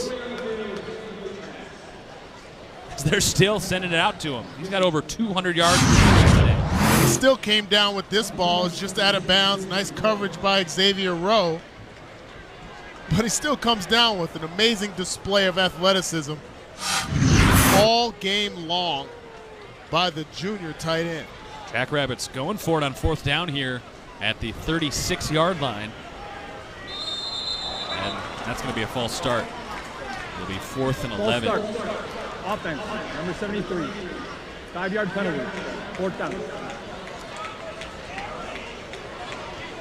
Now they're going to run out the punting unit. I think there are times, Adam, where the offense is designed to get a penalty, hold their water, maybe draw the defense off sides. They recognize that they'd rather have a punt that was a little bit deeper than closer to the end zone. That might have been the situation there for the Jackrabbits. A high punt. The Nor back there. Great punt, bouncing at the 12 and taking a Jackrabbit hop to the 10. And that is where the Leathernecks will take over. Danon, what Dallas Goddard has done today, 8 catches for 204 yards and 4 touchdowns, that ties a 60-year-old school record for 4 touchdown catches in one game today for Dallas Goddard. And amazing. We talked about it in the last drive, and we do have a quarterback change for Western Illinois. Trenton Norvell getting his first action of the season. He's a senior, like you said, Danon, was preseason Missouri Valley All-Conference, second all-time in school history with over 7,000 passing yards. And he's coming into this game for the first time. Handing off to Devon Moore. Well, Norvell was a 3-year starter, sustained injuries, and McGuire came in and took the helm and never gave it back up. And obviously there's a lot of confidence in the sophomore stepping in, but even more confidence, I'd say, in Norvell to come in and seize this opportunity. I can't imagine with a 3-0 start that this is a change for the season, but it's necessary for this game to try to get things going and maybe end this game on a positive note with this offense in the fourth quarter. And off to McShane. Bounces off a couple of tackles out to the 16-yard line. 3rd and a manageable 4. And again, another display by Coach Fisher in this offense, just running their offense. They're not trying to do anything drastic. They're not trying to light the field on fire with passing downfield and getting vertical routes, leaving their quarterbacks susceptible to strong pass rushes and possible hits. They're just going to run the ball downfield. They're huddling up, no hurry-up offense. And this is where you evaluate the true mettle of your team, is when you're down in these tough situations. And a timeout called by Western Illinois. We'll break as well. Fourth quarter. here on the State Farm Valley Game of the Week. The Jackrabbits over Western.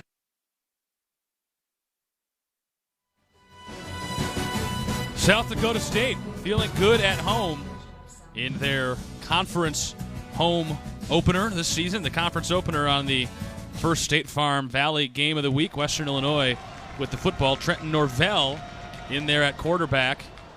And that is incomplete.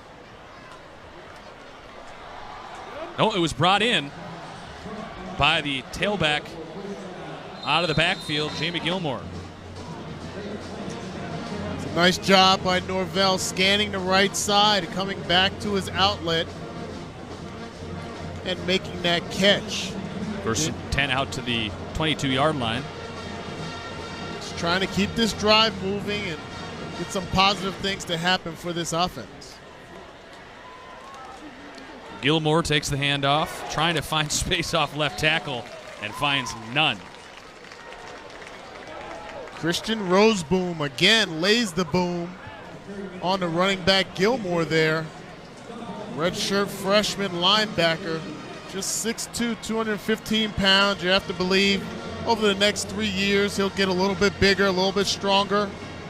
And we'll be talking about him for a few more seasons to come.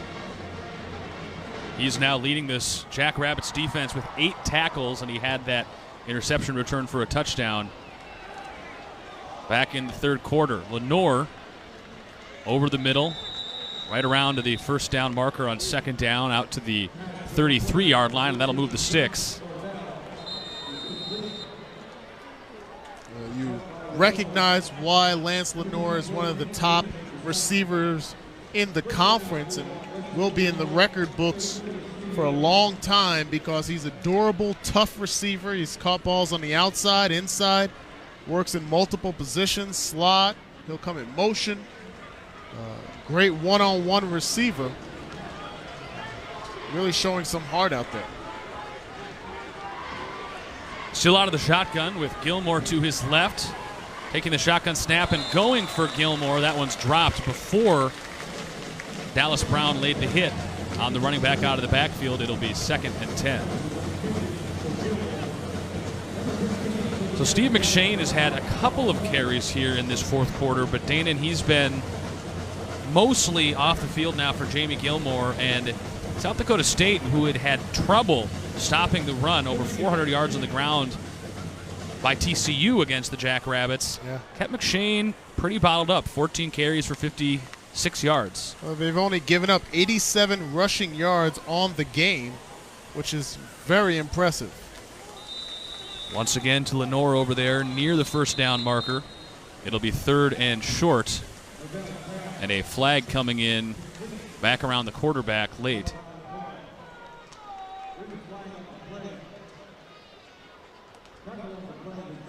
Looks like the defense is staying back. It may be a defensive penalty.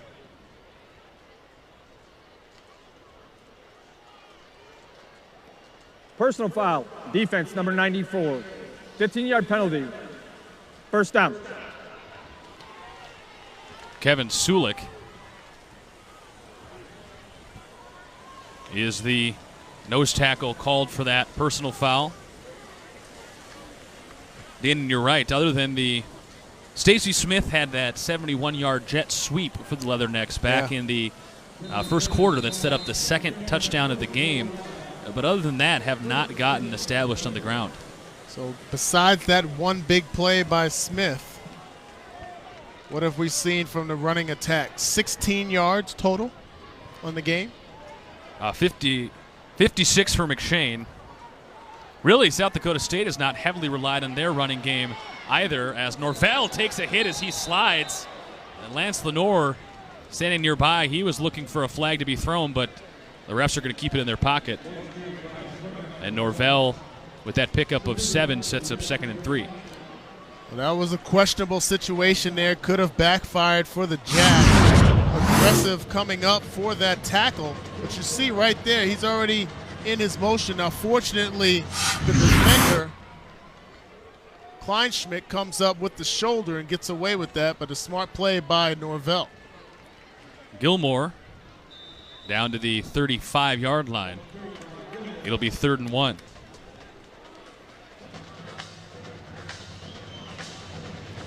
We haven't seen Western Illinois move the football down the field like this really since that first quarter. Yeah. Dayton, what changed since that they were moving the ball so effectively, and it's just been totally stopped by the Jackrabbits since? Well, you got to give a lot of credit to the Jackrabbits defense. We're seeing a lot of rally tackling. Not one tackle has been made by just one defender. Everybody is rallying to the ball, and the energy and the effort is obvious. On 3rd and 1, Gilmore falls ahead for what he needed plus a couple. Couple of 3rd down conversions on this drive. And again, even with some backups in on defense, Zy Mosley, a backup corner, was in on that tackle. They're still tough sledding, trying to get first downs and move downfield with this offense. And that's a testament just to the attitude of the Jacks. Not going to come in their house and push them around, and they've shown that just about all game long. Western Illinois now 4 of 11 on first down in this game as Norvell gets hammered after darting ahead for a couple. Sandwiched between two Jackrabbits, another one of those team tackles, Dana. Yes. And that's what we're seeing, the same kind of effort we've seen from the first unit, and there's still some first unit guys out there. Some subs. Cody Hazlitt, backup linebacker, is in, number 12. Talked about Zy Mosley in the back end as well. Nick Farina, backup strong safety in the game. So guys are getting some time to show themselves on film worthy of more time. Another carry for Gilmore. And another good tackle by South Dakota State. That's Nick Farina. Yeah.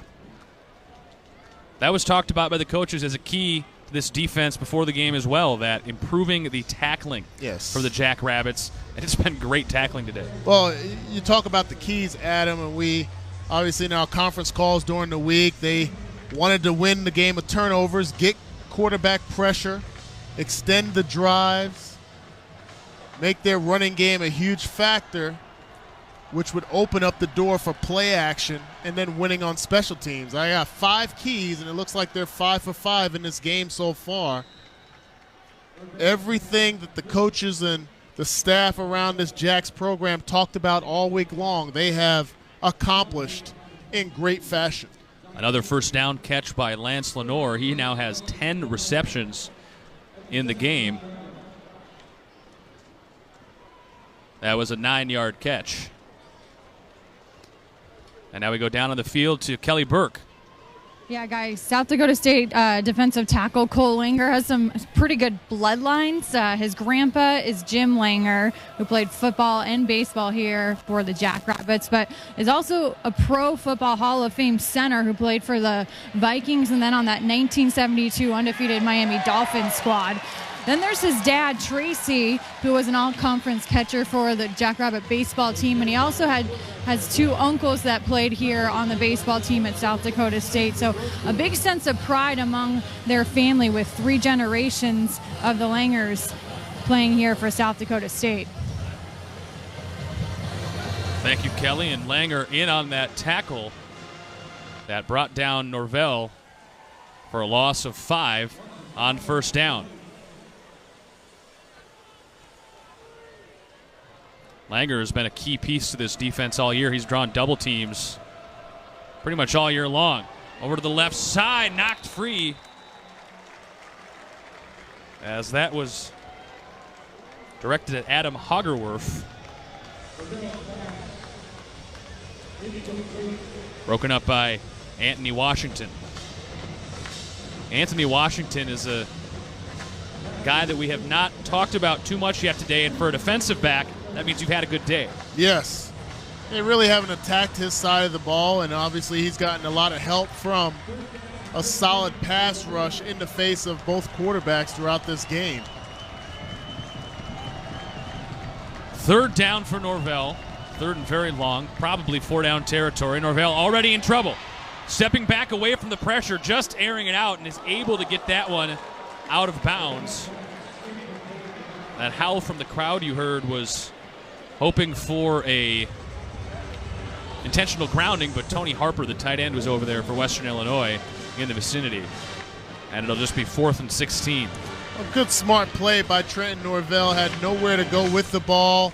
No receiver open downfield. And we talked about it several occasions, Adam. When you shoot yourself in the foot and move the ball backwards, you get into predictable situations. And that's where the defense can up front pin their ears back and come after you. And in the back end, just kind of sit and wait. Norvell on 4th down. Hit as he throws. Brought in at the 9-yard line by Isaiah LeSure. I think that's going to be just short of the first down anyway. It is. A great catch by LeSure. He got hammered. Norvell got hammered. And they still come up just 1 yard short. And the Jackrabbits will take over, leading big in the 4th quarter. We'll be back to Dana J. Dykhouse Stadium in a moment. Little over 6 minutes to go, and the Jackrabbits have the football after tackling Isaiah LeSure, a yard short on 4th down. And the big lead in this ball game on the conference opener of their brand new $66 million stadium. Very impressive facility in the night game here on the State Farm Valley Game of the Week.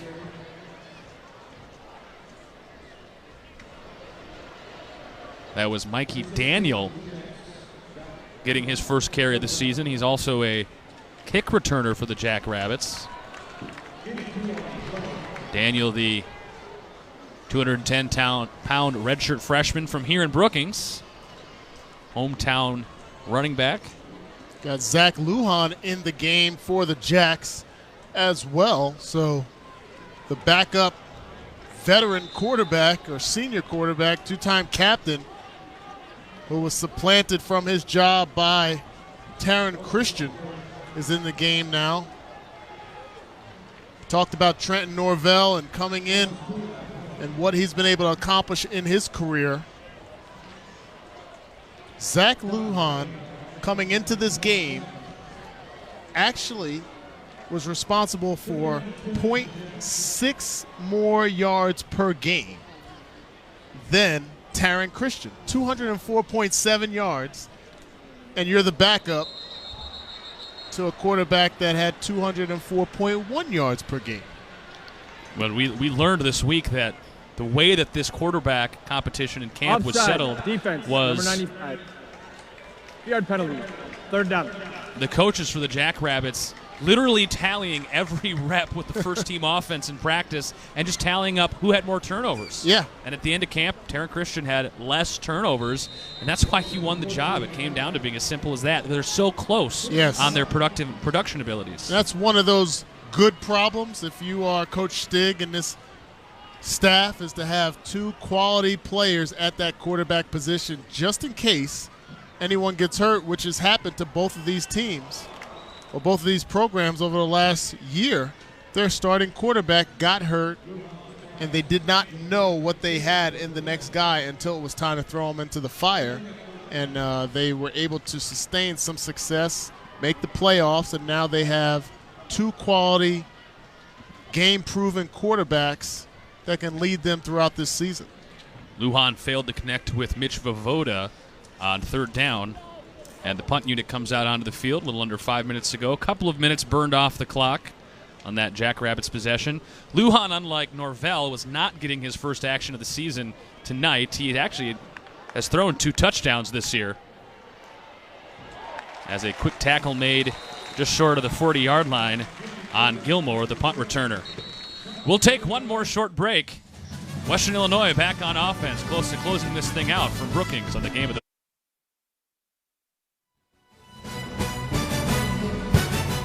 Western Illinois back on offense late in the 4th quarter here in Brookings. Trenton Norvell airing it out. Almost intercepted, as that was really closer to Will Witten, the defensive back for the Jackrabbits, than anybody else. Good coverage by White and the defensive back, just a redshirt freshman from Perry, Iowa. Not too often do you get opportunities to play against top 10 ranked teams in your conference during conference play, but much deserved and outstanding experience being had by these young men. Norvell made some changes to the play before the snap and handed off to Gilmore, who got 7. And will set up 3rd and short. A lot of successes by the Missouri Valley Football Conference and several FCS teams thus far in this season. Teams beating FBS opponents. Really done a fine job. Just shows you year in and year out how special the play is in this conference specifically.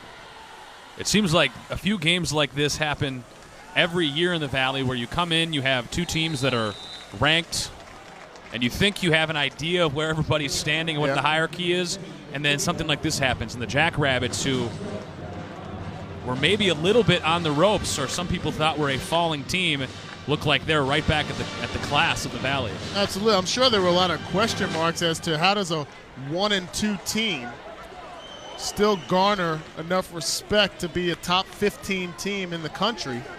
And now we're seeing it. We're seeing why everyone knew or felt comfortable with this team and ranking them so high. So back to receive for the Jackrabbits.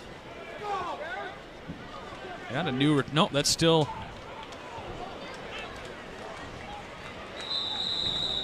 Still Marquise Lewis back there. Danon, like you said, 4 FBS wins so far this season for the Missouri Valley Conference. Of course, North Dakota State. Closing my eyes. That went down to Kinnick Stadium and took care of your I did not Iowa want to see that Hawkeyes. again. Somebody scratch my eyes out right now. But then now on my side of things, Illinois State on a off the upright against Northwestern. Another win for the Valley over 2 Big Ten teams this year. Of course, the Leathernecks against Northern Illinois. Do you think that there's a conspiracy that they showed those 2 first and skipped the last one? Yeah, I think we have a bone to pick with the guys in the truck here. We're going to have to go finish that package no at mercy some point. On the talent. Second down coming up for the Jackrabbits. I was actually at that game with our own Mike Kern, who held his laughter and jabbing in during the game. I really respect him for that more. I was hurt. I was depressed. These Jackrabbits put a big-time scare, of course, in the Texas Christian Horned Frogs earlier in the year. Yes. They had a lead late in that game, an incredibly high-scoring game. They can put up points against anybody in the country. I'll tell you what, and it's not, I think, and we talked about it earlier, I think FCS schools and Division II schools really do a great job, and in a lot of ways, a much better job of recruiting players than your FBS teams. And I know that can sound a little crazy, but bear with me. I think with the elevation of the 4-stars and 5-star players and kids going to camps and running and doing everything in shorts and their numbers popping up, and all of a sudden they get a star or an extra star by their name, then garners a lot of recruiting. Sometimes there are just football players that get missed. There are guys that can play the game of football, maybe late bloomers. You can't tell me that Dallas Goedert can't be a top tight end in the country. And yet, you know, this young man came into this program unheralded, and now he's making big plays. Obviously, what we've seen with Carson Wentz with the Philadelphia Eagles. There are big primetime type of players that can be assets around different FBS teams. If you just take away the stars and just get back to evaluating players on field. Last couple of handoffs were to Kyle Paris. This tough run is by Mikey Daniel again, as that's a first down for the Jackrabbits, and that'll get us down under 120. We talk about delivering a hit at the point of attack. A nice job by Daniel. Not being brought down by that first tackler. He got suplexed. Getting extra yards after contact. You know, another guy along with Dallas Goedert on this team, Danon, that's exactly what you're talking about. Jake Winicky, he's from Maple Grove, Minnesota. That is a western suburb of Minneapolis, maybe 20 minutes from the University of Minnesota campus. Guy who stands at 6'4", was a premium receiver in high school, right in the backyard of a Big Ten program in the Golden Gophers. And you have another guy, right? The Valley is littered with guys like that you have to scratch your head and wonder why somebody who he's got the frame, he's got the speed, he's got the hands, why he didn't fall into that star system. Yeah. But he, for some reason, just got overlooked because of those ranking systems. And you know what? It's a coin toss at times for players. I mean, I was the beneficiary of colleges coming to see an all-state linebacker and running back that I played with, who was my cousin. Wind up going to Nebraska, Ernie Beeler, and they came to watch him, and they got to see me by the way. Same thing on the baseball field. And sometimes it happens that way, but I like that way better because they were evaluating what they saw on the field and the upside of kids as opposed to kids who are already built and ready to go play as a true freshman or has some five-star by their name. The Jackrabbits victory formation closes it out, and Coach Stig with a huge win at home to start off Valley play and go to 1-0 in the Missouri Valley Conference, 52-14. Our Kelly Burke is down on the sidelines right now trying to find Dallas Goddard, who of course had the huge day, and I believe Kelly has him right now.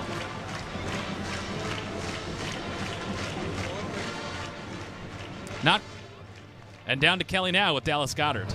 Well, hey guys, standing here with what is undoubtedly the player of the game, Dallas Goddard. Dallas, 8 catches tonight, 204 yards. You tie a school record, 4 touchdowns. That stands from back from 1949. I don't know if you were trying to get back on Sports Center tonight, but what's the mindset coming in? Really just for the whole team to get back on track and get the win going in the Valley. We all started 0-0 coming into conference play, and we just need to get a win. So I just got to play as hard as I can and do what I can to win for the team. You know, there were some question marks coming into tonight about your guys' defense, but respond, hold Western scoreless the final 3 quarters, and they have 2 pick sixes. How do you sum up their effort tonight? Our defense is a great defense. We played some unusual offenses so far this year. I was never worried about our defense. Our defense is a group of great guys that give great effort every play that are going to make plays for us all year round. So I think they did a great job today, and proud of them. And finally, you guys are 1-0 in the league for the first time since 2012. What does a win like this do for your guys' confidence? It sets us up really well. I mean, Western was ranked 7th in the country, I think, right, coming into this game. 3-0, beat a FBS team. So coming in here and playing as well as we did, it's a lot of fun. We're going to really play. Well, we'll let you go celebrate this one. Congratulations. Thank you. It's back to you. Thank you, Kelly. Dallas Goddard, a record-tying performance. 8 catches, 204 yards, and 4 touchdowns. And Danon, just what an incredible performance by that young man. Outstanding performance. A couple of highlight catches to add to his highlight reel. We saw some other big plays. Taryn Christian did an outstanding job. And obviously Western Illinois has a long trip back home and a lot of time to figure out what went wrong in this game and try to fix it for their upcoming game next week, which will be there on campus in Macomb as well. So a great performance on their home field by the Jacks for their first win of the conference. Western Illinois will host Indiana State coming up next. 52-14, South Dakota State with a victory tonight at the new stadium. To watch the entire game on replay as well as other games in our family of ESPN networks, log on to watchespn.com or download the Watch ESPN app. This has been a presentation of ESPN for all the guys in the truck. Josh, Adam, Nick, Kyle, Dan, Michael, Brian, Andrew, as well as for Kelly Burke down to the sidelines. And Danon Hughes